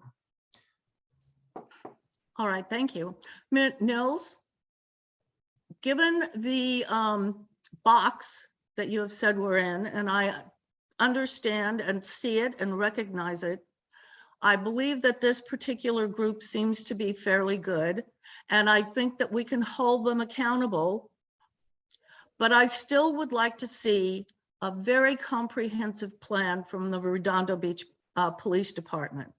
Do you know when we can get that? Great question. So as I go through this, I'm taking all your guys' chats. I have different categories I'm putting things into concerns. I believe Century is somebody that they can be working with. When I saw them on their website, it's not a fly-by-night operation. I know of an organization that did one of these similar Project Homekey and Project Roomkey. Their facility was let's just say Animal House. Actually, I never watched the movie. I couldn't say that. But it was basically a free for all. And there were some hotels by some service providers that were run during Project Roomkey. And I worked a Project Roomkey location. I was in charge of a particular location. Some of these service providers are not service providers we want to be with. I just flat out tell you that right now. We are lucky to not have certain service providers. And I want to also add that the Best Western on PCH, right next to where Legato is, right next to the International House of Pancakes, or excuse me, the original Pancake House, that was going to be a Project Roomkey location. Okay. But they backed out for many various reasons. They had some conversations with electeds and people, and they backed out. They realized this wasn't the fit, and they wouldn't get the people that would be in the surrounding area, and residents were unsure of what would happen to their brand. They wanted to protect their brand. They saw what was happening with some of these locations. What can we do? I'm putting together that list, Deborah, and I'm going to be going over with the city police department, and we're going to be working with Century and doing things certain things that we can ask of them to do, and then there are certain ordinances that we probably enact. For instance, on the pallet shelter side up in North Redondo, no camping within 1,000 feet. Why can't we do this for this particular location? That's a city ordinance that we can look at. So there's certain city ordinances that we can put in place that would protect the surrounding community, surrounding neighbors. Nils, Yeah. is it possible that Century could hire their own private security company to patrol the area around the facility and protect our neighbors? Brian, what are you doing for 24/7 security and on-site management? Yeah, thank you, Deborah and Councilman. Brett talked a little bit about this earlier. We will have 24 hours a day staff presence at the property. Our property manager will live there on site in the single family home. We will also have during working hours a full-time case manager or case managers that are present on site. We will have a third-party remote monitoring surveillance system with call-down functionality. We are going to have an access controlled gate into and out of the community. And we will maintain an active and open line of communication with our police department. I would like to say that there are many other motels in the area: the Moonlight, the Redondo Inn, the Ramada at Ruby and PCH, the Redondo Pier Inn, there was the Pacific Coast Inn. In terms of being a neighbor in a community, you don't know who's staying in those motels. There aren't background checks that are done when a person rents a room for a night. There are no credit checks. Motels can accept cash payments, short-term stays. There's really little to no involvement with the management once a guest checks into a hotel. We know exactly who we are leasing to, right? And Brett talked about the screening that goes into this. This is a very thoughtful and methodical process, and we are very actively engaged with our residents from the moment they move in. Kim's team is meeting with them at least on a weekly basis. And we take action when and if there are issues. So that's not to say there won't be issues down the road. And when and if there are, we will take action. But we have a very good understanding of who we're leasing to, unlike many of the other facilities that are up and down PCH in the immediate vicinity of the Moonstone. Thank you. But is that information available to residents? It doesn't have to be by name. It can be anonymous. Can you give us just a thumbnail sketch of who that person is, where they came from, how they came to be in this situation, and how they managed to get themselves from pallet housing to Moonstone? Yeah, that would violate HIPAA. It would violate. I don't see how it could violate HIPAA. I'm sorry to interrupt you, but it would not violate HIPAA if the person were not named. Well, are the residents that live at the Moonstone entitled to know the backgrounds and family information and demographic information? You know what, Brian, that information is available online. All they have to do is look up the tax records. So as residents who pay taxes in this area, I think that we should have the same opportunity to know who is going to be staying in our neighborhood. that information is not, we're not able to make that public, and any Well, other that landlord, bothers me. any other landlord in the neighborhood will not make that information public either. That's just, that's a non-starter. But what we can share with you is how we go about making our decisions and how we go about managing the property and dealing with issues when and if they arise. All right, so there are basically still unanswered questions here that I would like to see answered by Century Housing, and I would like to see answered by the RBPD. And Nils, hopefully you can take care of RBPD, and Brian, I hope you can provide residents who live nearby this some level of comfort. Yeah, no, Deborah, I totally understand what you're saying, but you know, there is certain privacy. Somebody buys a house, they can be under an LLC, have someone else live there, they can have a renter live there. So I understand what you're saying, and I think it's what we need to do as a community is make sure that our residents, people that live in this community, have a connection here, are going to be going into this location, so there won't be these issues. And that's where I want to be, is somewhere where we don't even get to these issues. And just to go back to what we talked about earlier, once we get the building operational and our residents established, there may be opportunities to get to know your neighbors. There may be volunteer opportunities, ways to contribute and help, you know, our residents in various aspects of their lives. So there's that way of getting to know one another on kind of a voluntary basis. That is an opportunity. Thank you. Okay, John Ruiz, I saw you asked, you're still online here. If you want to unmute yourself and ask a question, just go ahead and unmute yourself and start talking. You know, you couldn't figure out the how's the button. Okay, I don't know if you can hear me. Yep, you can hear you. I just want to thank the residents of Redondo Beach for their professionalism this evening and for staying on. I was at the meeting a couple weeks ago at Alta Vista, and it was just, this is 180 degrees. So I appreciate everybody for their patience. I know it's a delicate situation, and I appreciate the efforts of the people that are trying to, you know, follow their heart, so to speak. But the biggest concern, like Deborah just mentioned, and other people, is we don't know exactly what we're going to be getting. That's been a concern. And for me, just the location itself, as a former resident in North Redondo, I used to live off of Fremona and Grant, and now I live on the avenues.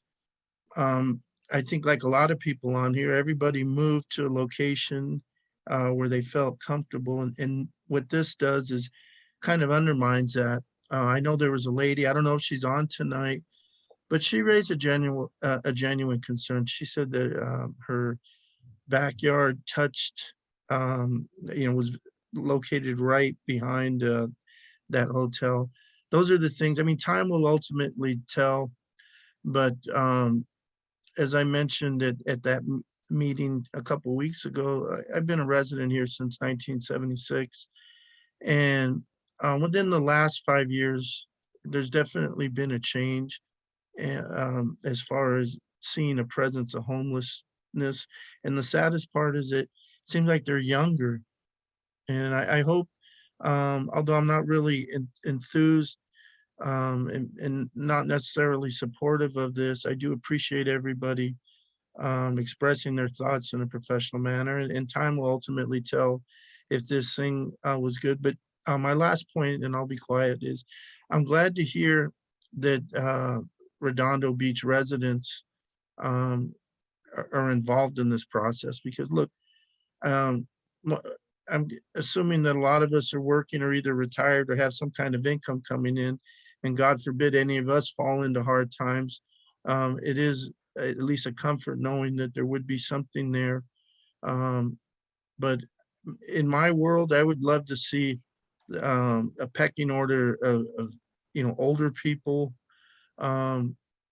maybe that need help, maybe even handicapped and veterans, and then anybody else after. But thanks for your time, Nils, and appreciate everybody for the information. It is, I think not having the information is what set people off a couple of weeks back, but thank you. Thank you, John. And no, I don't want you to be quiet. I want you to raise every issue you have. And thank you for those kind words. And yes, I will say to everyone online, this is a much better meeting than what we had a few weeks ago. And we want to thank everyone for being so respectful. And I know patience is a huge virtue, and you guys have a lot of it right now. We'll get through these questions as fast as we can. Mr. Dan Sherman, you are next if you want to speak. I know 15 minutes ago, 20 minutes ago, you couldn't speak. So if you have a question, go ahead. I see if you want to speak, go ahead, speak. And then we got Karen and then Vladimir. I think I can speak now. Can you hear me? Yes, sir. You are good. All right. I finally found the hand when I was looking.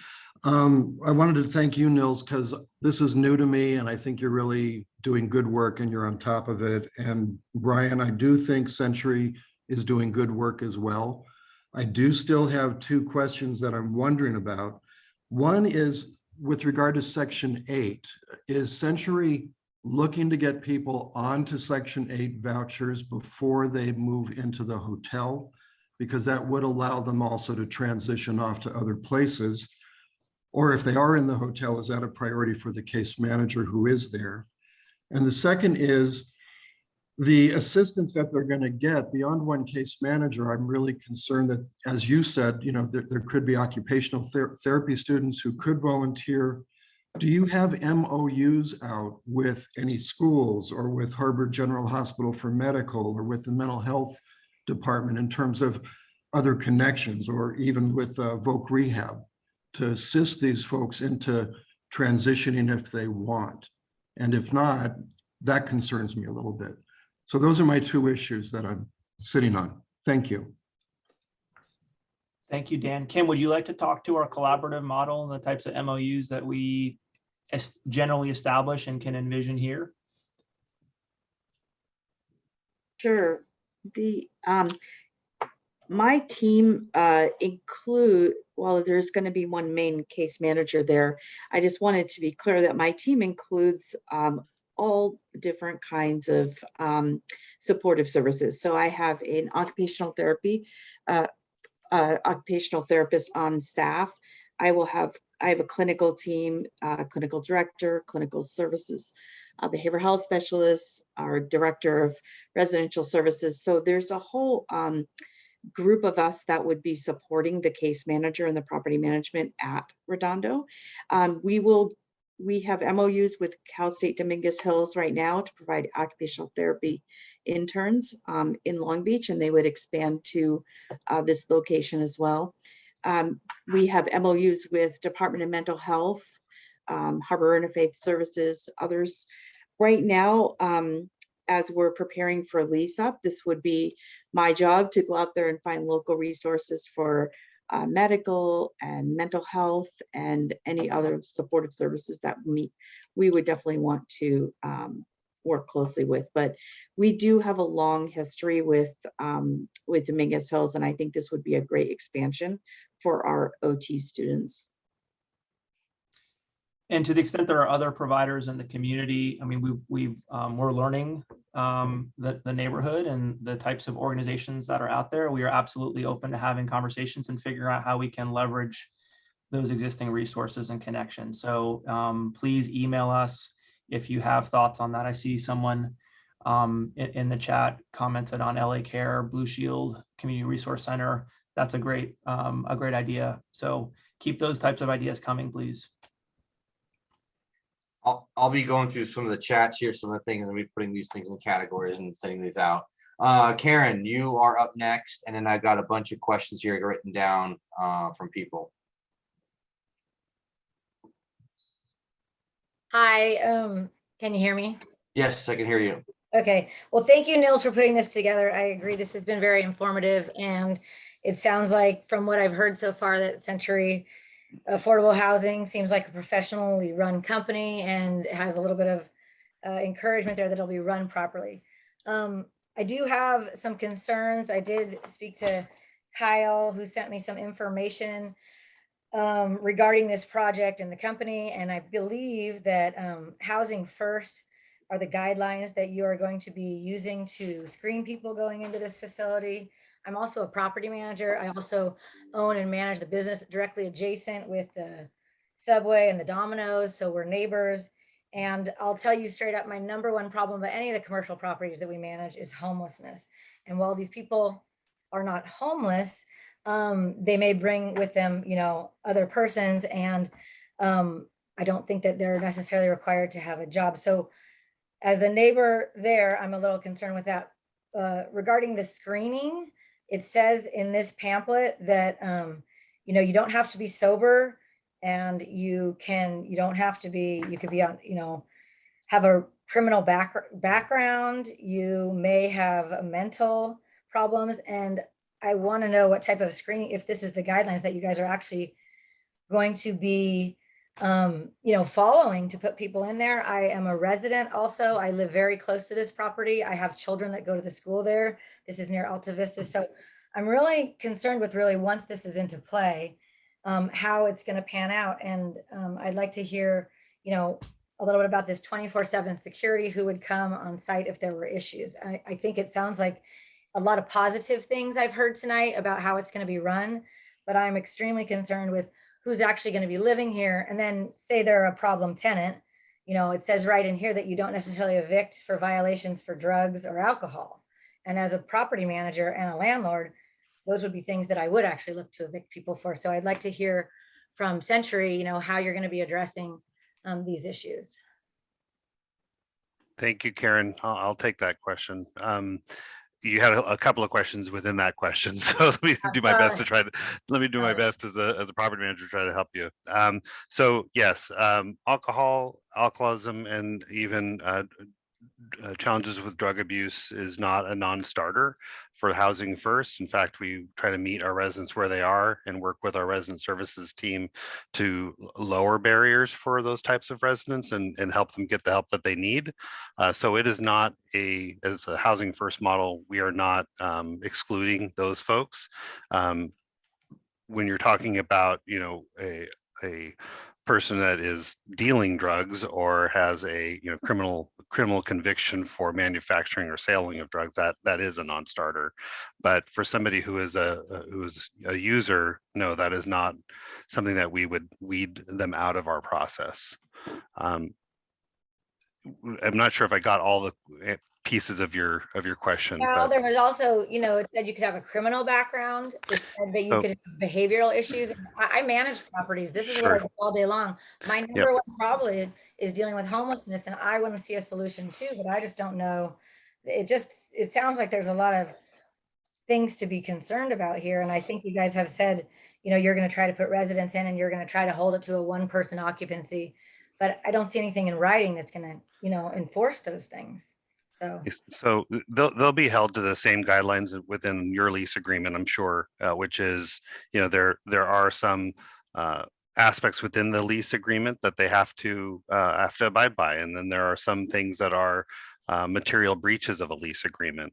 What we work on is with our resident services team is to try to stop those types of behaviors. It's typically behaviors that lead to evictions. Just because somebody is housed doesn't mean that they don't get that they're ineligible for an eviction. That certainly happens. That's not the outcome that we're shooting for. We want to help them resolve those issues, and resident services plays a big part in that. Our case management staff play a big part in that. And Karen, I think the issues and behaviors that you're seeing in your brain, we're a landlord just like you, right? We've got thousands of units that we own and manage. The issues that you described, the solution that we have here, the Moonstone, this is intended to address this larger community issue where people are experiencing homelessness on the street. We're trying to create a system working in collaboration with the city, the pallet shelter, Harbor Interfaith, et cetera, to provide opportunities for people to make good choices in their lives, right? To sign a lease and make that step, work with a case manager to become well, to access healthcare. Maybe it's to go develop a new skill to try to get a job.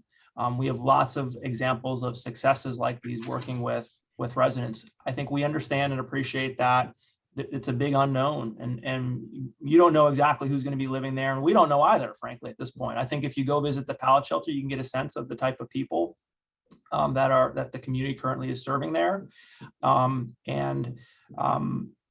I think what we can point to, though, is our track record of successfully managing these properties. And this is, to us, this is a manageable size property. I think the configuration of the property is well suited to this. The manager's unit it's a single family home on the site with a clear line of sight to every single unit entry.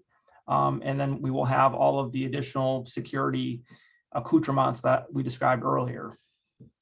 Okay, and then can you tell me a little bit, Brian, about that 24/7 security? What's the call out service like? Because if we have any problems and we are literally next door, I want to know that you're going to be able to provide somebody to help these individuals. And I feel like based on some of the criteria we're having, that's going to allow some people in. And like you just said, you're not even going to know really who's going in there.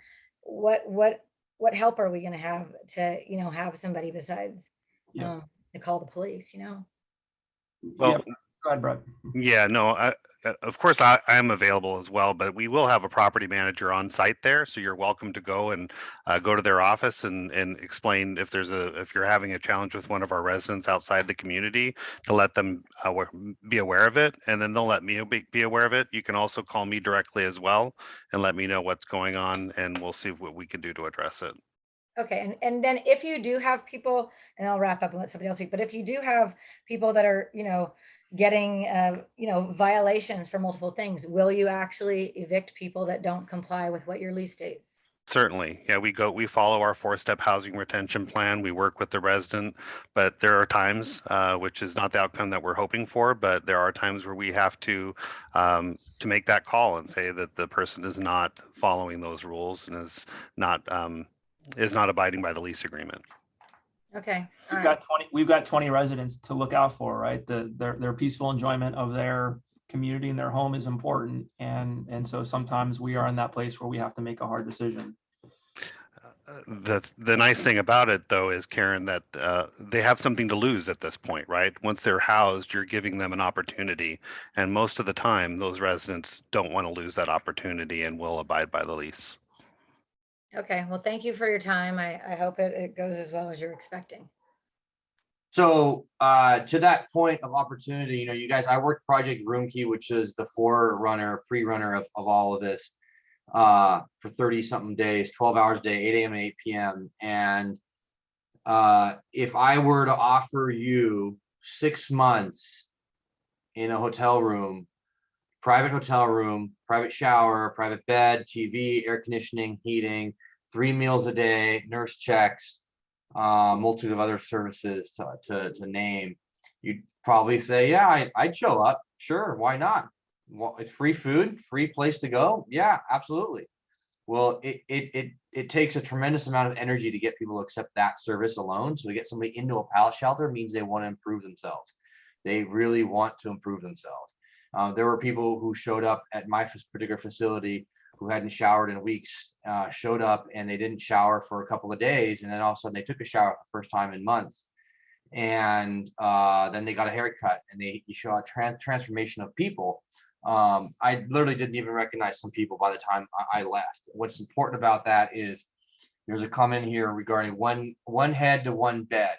Is that going to attract people to Redondo Beach? Listen, nobody is coming to Redondo Beach to enjoy a plastic aluminum shell that has barely enough air conditioning. We have a waiting list of 20 Redondo residents to go in, or not 20, but waiting list of people off the streets to go into this particular facility who have a direct connection to Redondo Beach. And I need some tools. There was a question asked what kind of tools that I need. Well, I mean, honestly, I need things like pallet shelter program. I need housing coordinators. I need permanent funding from the state and the county. I need partners to work with. I need the ability to say to someone, there's a lady on Emerald right by City Hall who has her stuff there. And we check in with her every single day. Not say we, police department checks in with her every single day, tags her stuff, says, hello, do you need services? Well, you know what her response is at this point in time, folks?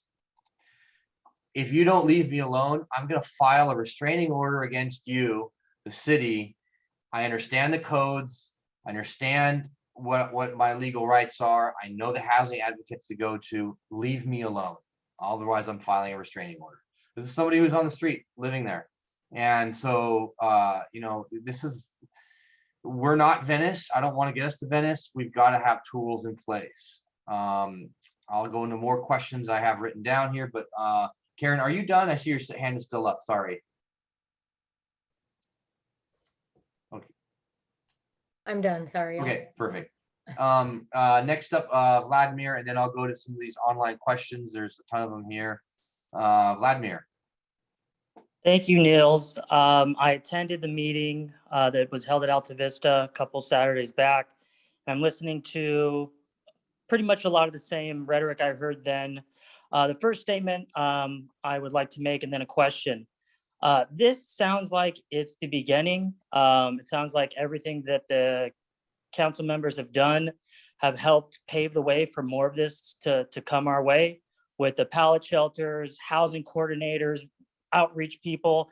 And it seems like anybody that's in the business of the homeless and wanting to gain money through this program sees Redondo as a great avenue to do that, because we're making it easy by providing everything that they would need to make this happen. My question is, why does an organization that does such large projects, why would they waste their time with this 20-unit project?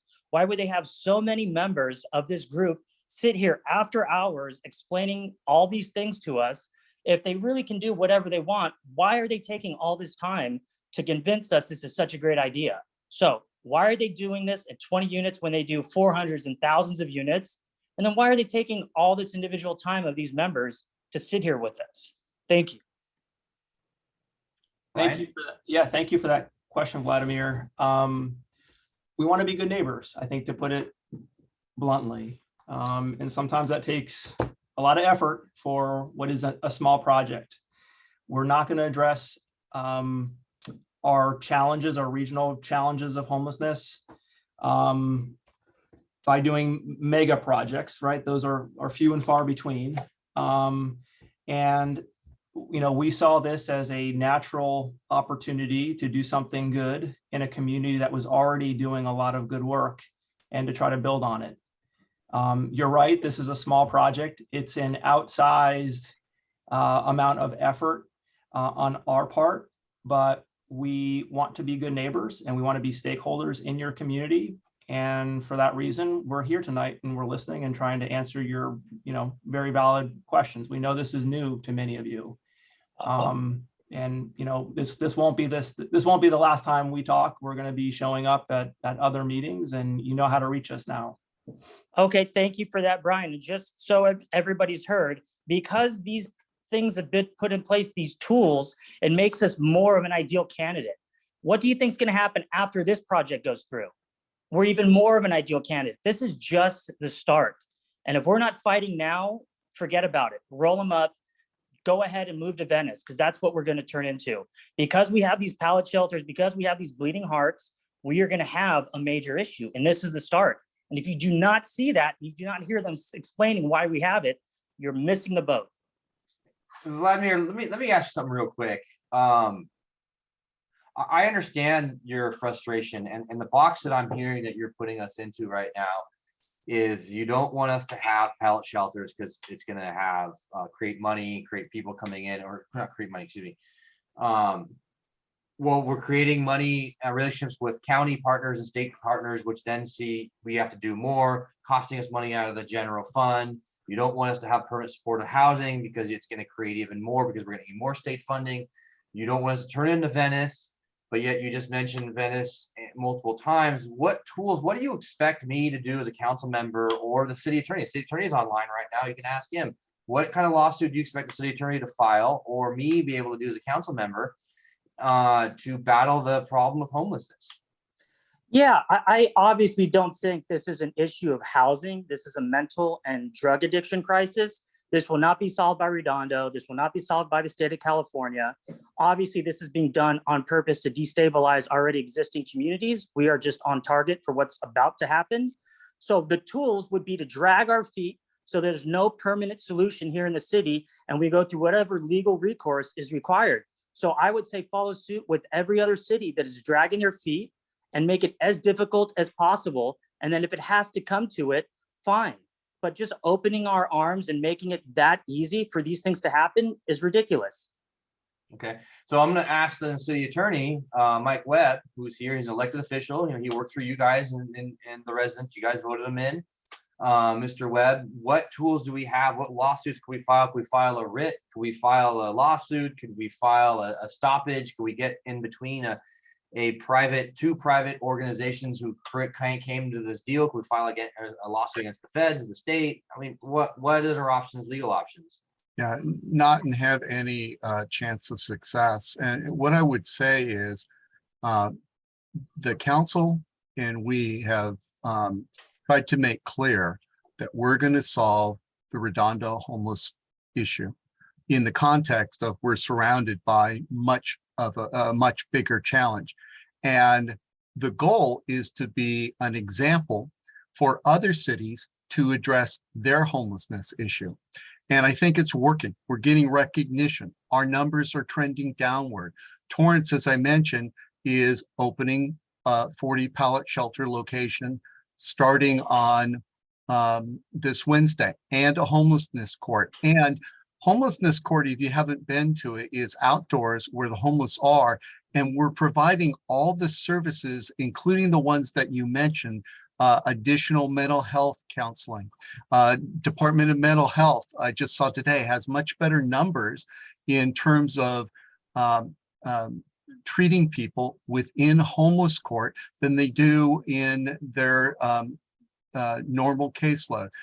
We have additional follow-up care for addiction and mental health court.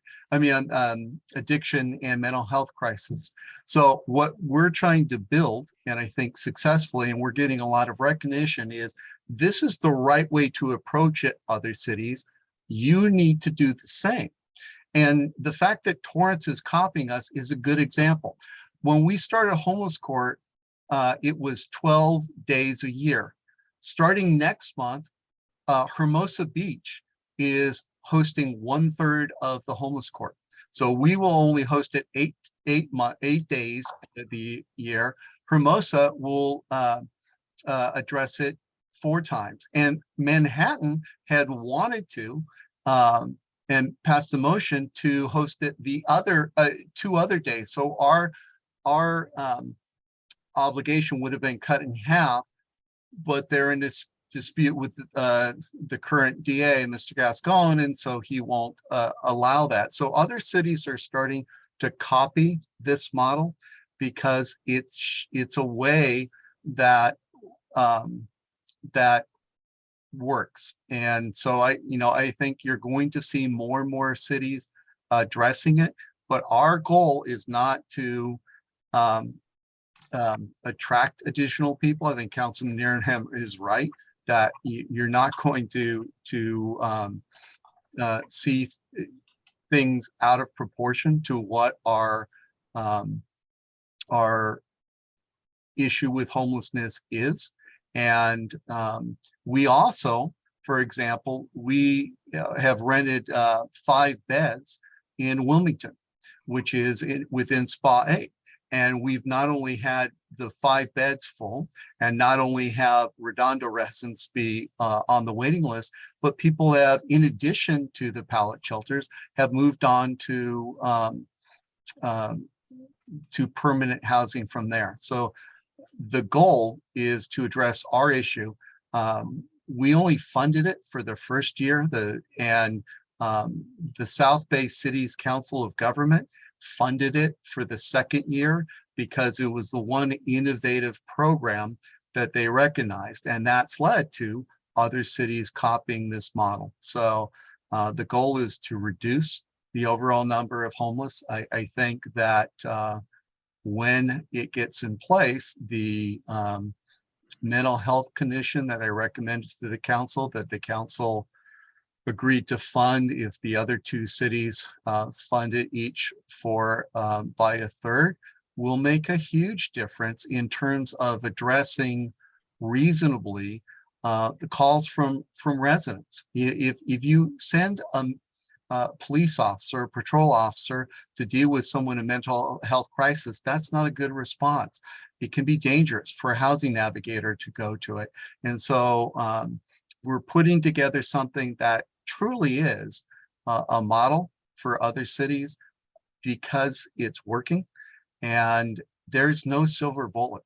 And the problem with doing nothing and just waiting is that the individuals will be on the street. And because of the Ninth Circuit decision that Councilman Nehrenheim mentioned, if they're asleep in front of the parkway, in front of your house, there is nothing that the police can do in terms of enforcement. And that was the experience when the council decided and directed us to start this enhanced response to homelessness. So I hope that answered or addressed the question. Yeah, thank you for that. I'll just say this. What I've heard from every council member is like a homeless bent, and there's charity to be done. And I respect that. And we all know we're one bad decision, one mistake away from finding ourselves in unfortunate circumstances. But what I'm hearing is it sounds like the council members are finding a way to make this a priority, and recognition and all these great things and accolades that you may be searching for that is not going to benefit the current residents of this city. We are not interested in those accolades. If I want to do charitable work, I will do it on my time with who I choose to do. I don't need the city to delegate and tell us how we should be charitable. And that's what's happening right now. And I think because the city and the council members are so apt to be so forward with this homeless problem, that they're putting us on the front street to have this happen to us. And that's why this is happening, because people want to get recognition, they want to get accolades, and we can hear it. It's awful and it's corrupt. And I'm sure it stinks a lot more than I can just see right now. Well, I will say that it didn't start. It started because of complaints from the residents. It was addressing the residents. And the first thing we did is invite every resident who had complained to the mayor or council member to address their concerns. And it's built on the residents, it's built on the residents' concern. And if you look back in the every time the council has talked about it, it put dealing with the residents' concerns first and foremost, but doing it in an effective and compassionate way, because there isn't a realistic alternative. And it can be hard to thread that needle, but that is the goal, is to protect the quality of life in the residents, but do so in an effective and humane manner. So Vladimir, I just want to let you know something.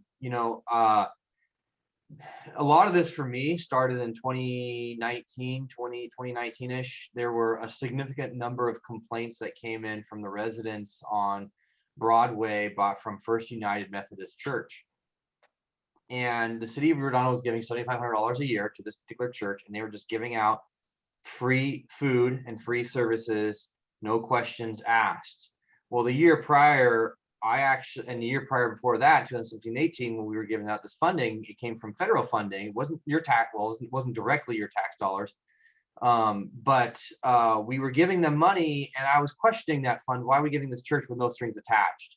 Well, they created a problem by 2019 that the residents in that area were up in arms. They were letting people sleep in their stairs, in their basement, in their parking lot, and there was no control. We have 3 other churches in South Redondo. You can get free food 6 days a week, every day except Sunday, and free services. I made a big stink about pulling that funding in 2019. And when I say a big stink, I mean, I had to fight tooth and nail to get that money taken away, because there were 3 council members in North Redondo that said, we need to do this, we need to do this. And I put your concerns as residents first and foremost. And let me tell you, I got a lot of flack for that, a lot of flack from people. But we were able to get that funding pulled from the mayor, getting him a veto in there. And let me tell you, the second we did that, we had changes at that church. we had changes immediately, and the other churches took notice, and they took their programs in. And this is, I'm going to say real quick, take a second to say, one thing I learned for working Project Homekey, feed a man, give a man a fish, feed him for a day, teach him to fish, teach him for a lifetime. I have seen firsthand, you give free services out, exactly what you're saying, Vladimir, giving free service out, free food, free this, no strings attached, all just a bunch of carrots, and here it is, you're not going to get anywhere. But that's not what all this stuff is. There are sticks attached to everything. You've got to, there's a push and there's a pull. If you want to be a part of this stuff, hey, great. We'll help you get off your feet. These are people we're talking about here, right? So I'm a big advocate of trying to do something. If you have a better idea, let me know. But it's this particular program, I see a lot of comments. We just don't have a choice in this. So I'm working with the provider, and you yourself, Vladimir, asked, why is Brian spending the time? He wants to be a good neighbor. So I'm going to work with them, and I'm going to get this community group together. We've got a lot of people off the streets these last few years. This is going to help that move forward. We're not spending our own money. I've been very honest about the public and people and members of the staff, including Mr. Webb, about how we're funding a lot of these things and where funding should come from, Beach Cities Health District. And I want to let you know that we've been successful working with our partners in Manhattan and Hermosa and Torrance. Vladimir, if you have any other quick questions on that, Wayne Craig and then Sheila Lamb. Comments? I appreciate that. I just realized this isn't a finite problem. If you had told the residents that the option was to either have people told to move along or you're going to have some permanent facility, I think we'd probably try to figure out a better way to not have people maybe congregate where they shouldn't, versus having something that's going to be a permanent structure that's going to invite more of this issue to our city. Having been given the option, not having been given the option, now we're dealing with this, some permanent problem that's going to probably bring on other of these same kind of facilities to our city. Thank you. Thank you, Vladimir, for your comments. And Brian, can you speak just for a second about long-term? I want everyone to know, for me, if this is going to be successful in a year from now, we'll have residents in there, people living in there with no problems. But the real success is 20 years from now. What are you doing for maintenance, upkeep on the facility, making sure that, because I know you only state funding for a couple of years, if you can talk about real quick how you do long-term, your marathon thought process to make sure you are not going to be a burden to this community. Yep, thank you, Nils. We take great pride in the assets that we develop, and we want them to be contributing elements of neighborhoods and communities. The funding for this project is it has three components to it. There's the capital side that we've used to both acquire and rehabilitate the property. That rehabilitation will improve the aesthetic of the property. We also have operating subsidy that is coming in from the state and the county that will allow our residents to pay their portion of the rent and pick up the difference, such that we have sufficient resources to appropriately maintain the property. And the third type of funding is supportive service funding, and that funding will primarily come through LA County and the Measure H sales tax measure, and that'll allow for the provision of the intensive case management services that Kim described earlier. I do want to say that, as I understand it, one of the challenges right now with the pallet shelter is finding landlords that will accept Section 8 vouchers. Many of those pallet shelter residents have I shouldn't say many, some of them I know have emergency housing choice vouchers, but cannot find a landlord in the local community that will accept a Section 8 voucher. And that's unfortunate, because you have individuals that have that resource, that have a desire to move on, to sign a lease, to take that next step in their lives, and they're not able to find a willing landlord. One of the things that the Moonstone will do is we'll create essentially an automatic opportunity for those individuals that may wish to stay in Redondo Beach to move into the Moonstone. And these units they're not huge, right? These are less than 250 square foot units, which is why the intended occupancy is really for one person. And why we anticipate that after a certain amount of time there, that some of these residents will, to the extent they have a portable voucher, will seek to port their voucher, hopefully to a larger unit elsewhere, and make room for the next resident that will move in out of the pallet shelter or another referral from the Redondo community. So I just wanted to add that impediment that many housing navigators right now find, which is the lack of landlords that will accept Section 8 vouchers. Mr. Craig. Thank you, Councilmember. Well, a couple of things that I've learned in the process of just being more involved in what's been happening with the issues of homelessness in our city is that the first thing that people think, you see someone on the street, you give them money. No, you don't. That's the worst thing you can do. You can ask why. The thing is, if you do that, they're just going to come back and think more money is going to be there. And address the concerns of on the speakers before. I'm sorry, but no council member, the city attorney, we're not doing this to get a gold star and put it on our name and say this is a great thing we're going to do. This is actually have an effective way of eliminating long-term homelessness. And I could tell you firsthand, I live on South Broadway. I live down the street from two of the churches that we're regularly feeding all the time. I found hypodermic syringes in the alleyway behind my house, right next to where a kid would play. So that happened 4 years ago. It doesn't happen anymore. Why? Because the city's taken an aggressive stance, because we can't just, get the cops up, put everyone in a paddy wagon and drive them out to South Central LA and see be done with it. Because that sounds like the option that you think that might be the only thing. I mean, it's not going to amount to anything. It's not going to end the problem. We're not, putting a big bulldozer in the front of welcome to Redondo, come all you homeless, and here's a free place for you. No, we're identifying people who have issues or they're unhoused in our city. As Neil said, at one point our homeless count was over 200. Now it's under 100. Obviously we're having an impact. And I think at the shelter, the numbers I heard before at the pallet shelters, went something like 30 or 40 people have actually transitioned out of that. So these are people that were living under the pier. And I can tell you firsthand, I live by the pier. My family walk over there. We've talked to Lila, who used to work for the other outreach group. Now she works for the city. She has helped a lot of people that we said. I can think of a half dozen. There was a woman that was parked in front of my house on Broadway, coming around every day, spending about 4 hours in her car. Well, we called Lila. She came out and found out, the woman was effectively homeless because she had an abusive relationship. Her husband or boyfriend had beaten her up and she had nowhere to go. Well, what did Lila do? She found her a place to stay. It's a person who had a job, but they had no place to live. So, we're talking, I think there's a lot of fear, a lot of anger, and people are going to get afraid, they get angry, and they say a lot of things. There's a lot of folks out there who were misclassifying what this program is, and the sky's falling and all this stuff.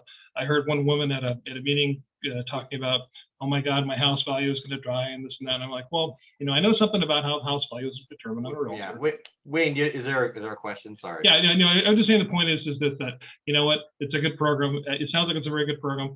We're doing an outreach to connect with this organization. It sounds like they are trying to be a good neighbor. Let's hear what happens and find out. And then, and Nils, I think it's a great idea to have a community group involved. And I certainly, I'd be happy to be on it. I think it'd be a great thing. Thank you. So just so everyone knows, there's been some things flying around. Instead of my in-person community meeting, council members and mayors, we make $927 a month. We get a car stipend, healthcare if we take it, and a cell phone stipend. That's it. Personally and individually, I've been sued not once but twice. Actually, once, in fact, by neighbors, your neighbors, District 1 and District 4 or 5. When it comes to accolades, the last thing I'm seeking for is accolades. I'm responding to you guys. I don't want to see this. I live in this community. I don't want to see people out on the beach. I work on the beaches. I've had to call police, Redondo PD. I've had to call for people on the Esplanade. I've had to call. I don't want to see it. I don't want to have our community turn into Venice. And if you think that's going to happen because we're making things happen, I'll tell you right now, you're totally wrong. This job requires, anyone who's doing this requires a lot of personal sacrifice to get these things done.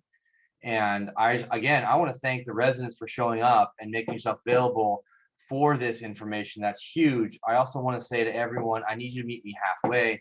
Sign up on my email list so you can be apprised of my online meetings and in-person meetings. Sheila Lamb, and then you are next. Sheila Lamb, you are next. Okay, can you hear me? Yes, you're good. Go for it.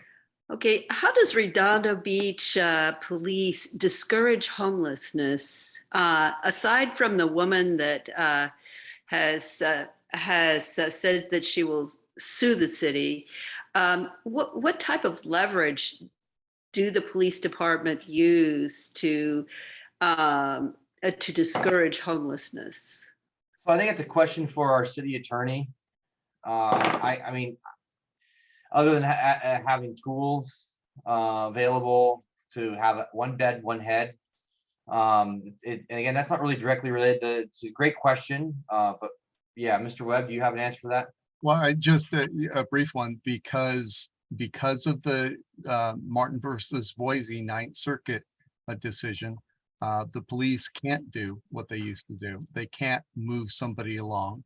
They can't even give a ticket for the city ordinance of camping in public. It's considered by the courts to be cruel and unusual punishment. And if they do that and get caught, then we will be sued by housing rights advocates. And what we don't want to be, the worst situation is what LA found itself in, and LA County, LA City, other cities have, where a federal judge doesn't care what we all think and orders the city or the county or the local government to do certain things, and they don't care about the impact on the residents. So the idea, the rationale in Martin versus Boise, that if there is not a bed available to the individual who's unhoused, then it's not a matter of choice. They're not choosing to live on the streets. They have nowhere else they can go. And so if there's not a bed, and there are even more restrictions because Boise had plenty of beds, but a lot of them came with conditions that would violate the First Amendment ban on establishing religion. So the tools are very different and very limited until we get to the point where we have enough beds to be able to offer the individual. And when that will be is hard to say. It will require a crystal ball. What will prevent Redondo Beach from becoming Venice? Well, I think everything that we're doing, that we're addressing our long-term homeless first. What was happening back in 2019 that Councilman Nehrenheim referenced is people would call the police because someone was sleeping on the parkway in front of their house, and there was nothing that the police could do. I mean, literally nothing. And we had contracted housing navigators, didn't have a city housing navigator. The housing navigator didn't have access in a way that set the unhoused individual up for success to easily get them all in one place, which is homeless court, and overcome the obstacles that prevented them from getting permanently housed. And last question is, what evidence is there that that these programs that you're putting into place will increase our homeless population? What evidence? Is there any evidence that would show that having programs such as this would increase our homeless population? Well, we wouldn't do it if we believe that it would increase our homeless population. But I think what we're seeing is that the numbers are trending downward, that we're placing people in housing, and the number is trending down. We have 2 counts. We expect them later this month. I don't know exactly what they'll say.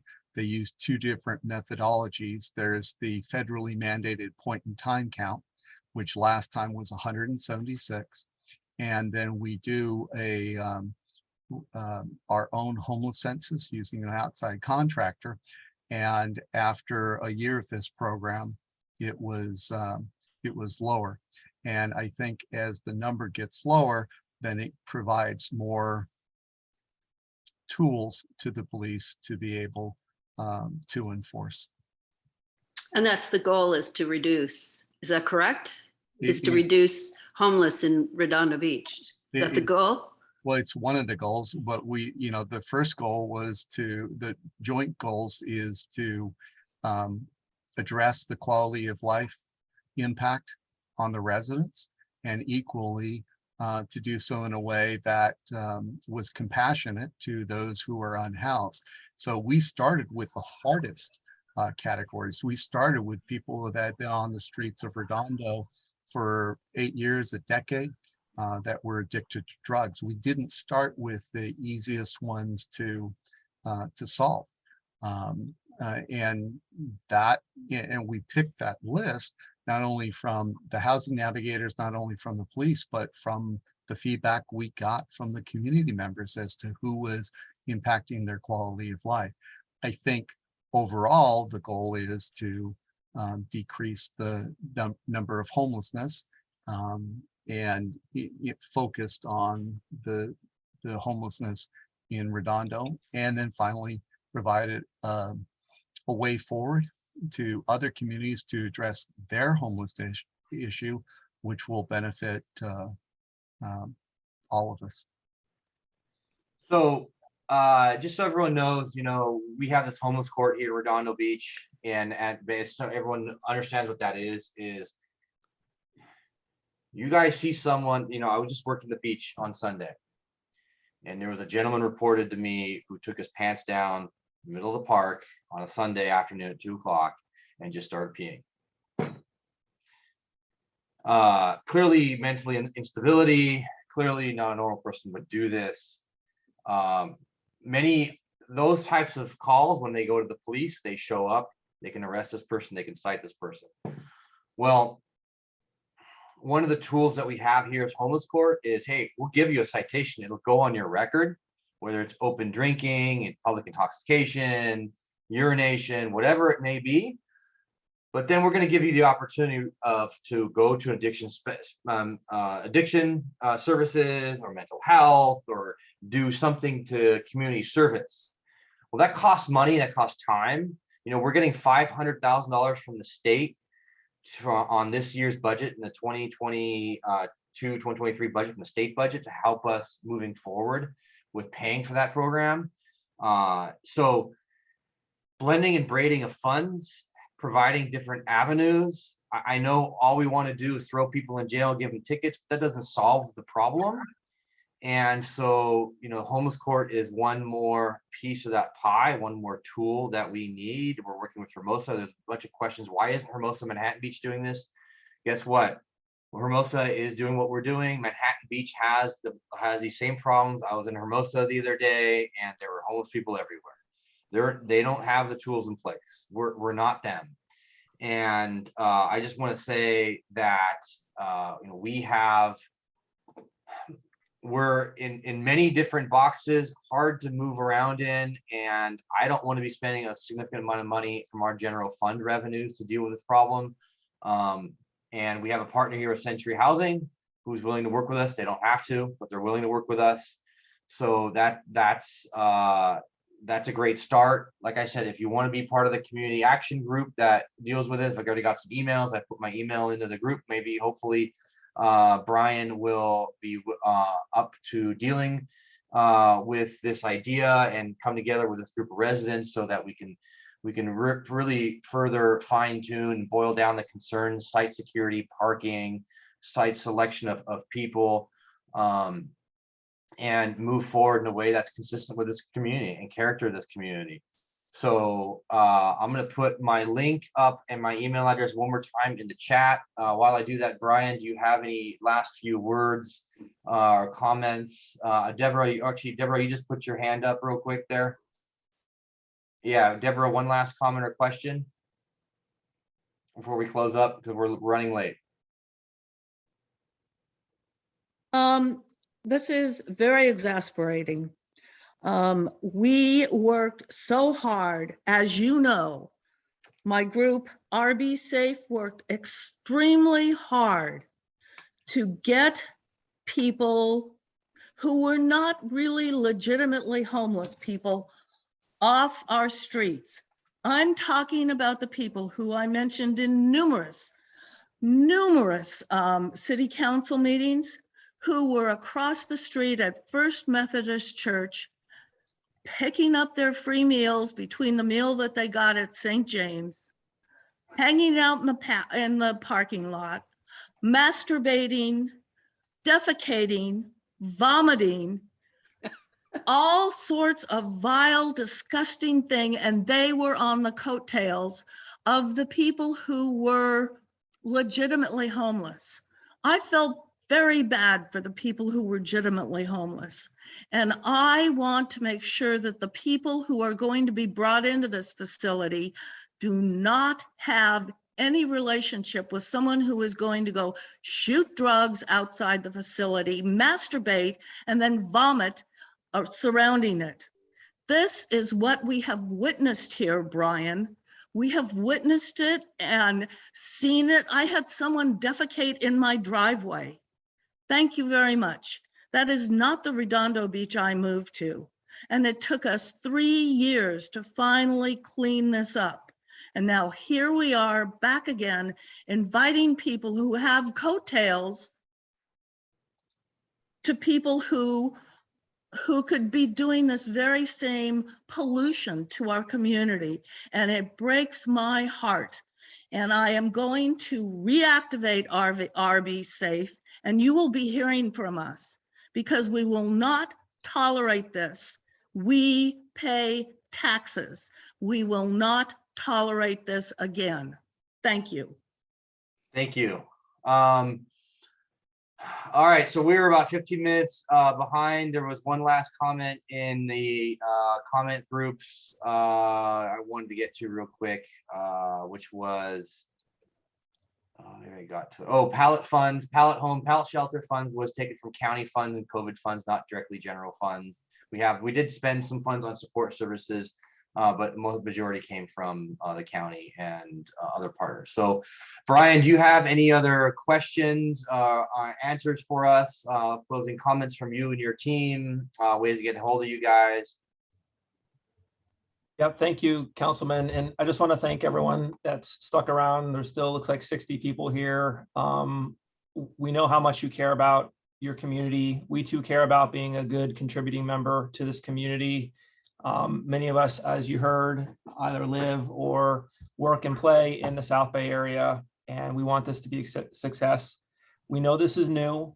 We know we've got to earn your trust, and we just ask that we try to maintain an open and civil dialogue. And this meeting felt a lot better than the Alta Vista meeting. So I just want to thank you all for your interest and your questions tonight. And we're going to continue to post information to our website. And I know we'll work with the councilman on continuing this dialogue, probably in some different types of settings as well. Sam or Becky, I think, from something from your teacher's office, do you have any last comments that you wanted to say, anything that you heard, and you can take back to your bosses, so to speak?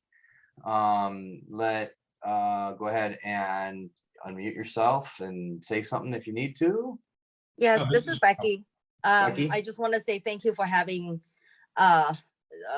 me and maybe with Sam as well. We will for sure. I've taken a lot of notes, so I'll make sure that gets relayed to the assembly members. So thank you. Thank you, Sam. Yeah, this is Sam. This has been super insightful and very informative. And I already told Nils that our office will commit to joining the community advisory meetings. And we'd love to meet with Century and to better understand how this is all going to play out. But I think this meeting has been really successful, and thank you for inviting us. Okay, thank you, Mr. Webb, our city attorney. Do you have anything else you want to finish up saying? Any comments or questions or you wanted to throw out there? No, thank you for your concerns and thank you for your feedback and the respectful way that you discussed it. And we're trying very hard to do our best and to address resident concerns and quality of life. Thank you. So thank you guys for having a very respectful, being very patient. We've gone almost 3 hours now on this. Thank you guys very much. This meeting was recorded. We're putting this on Facebook so everyone can watch and comment on there further. I put my email address in the chat, as well as my link to get to my subscription. And I still owe some people some phone calls. I've gotten 30 or 40 phone calls. I take my time with them because it's important. Just don't give a canned answer, and I'll be getting to that. So I want to thank you guys for taking this time, being respectful. It means a lot to this community, to me, and it means a lot to those who are watching from outside this community. So thank you guys very much. We will be doing a meeting in July. I got to confirm it with Brian and his team, but July 9th, maybe at the site itself at Pacific Coast Inn. It's my normal community meeting on July 9th. It's a Saturday morning. We'll go another 2 hours there. You guys can see and have all these concerns. So they're not going to just walk away from us. They've intended to, talk more and react and go from there. So Joan, yeah, okay. So thank you guys very much. Next community meeting, July 9th. And if you have any other questions, feel free to go ahead and email us and we'll get them answered. Thank you very much. Thank you all. Good night.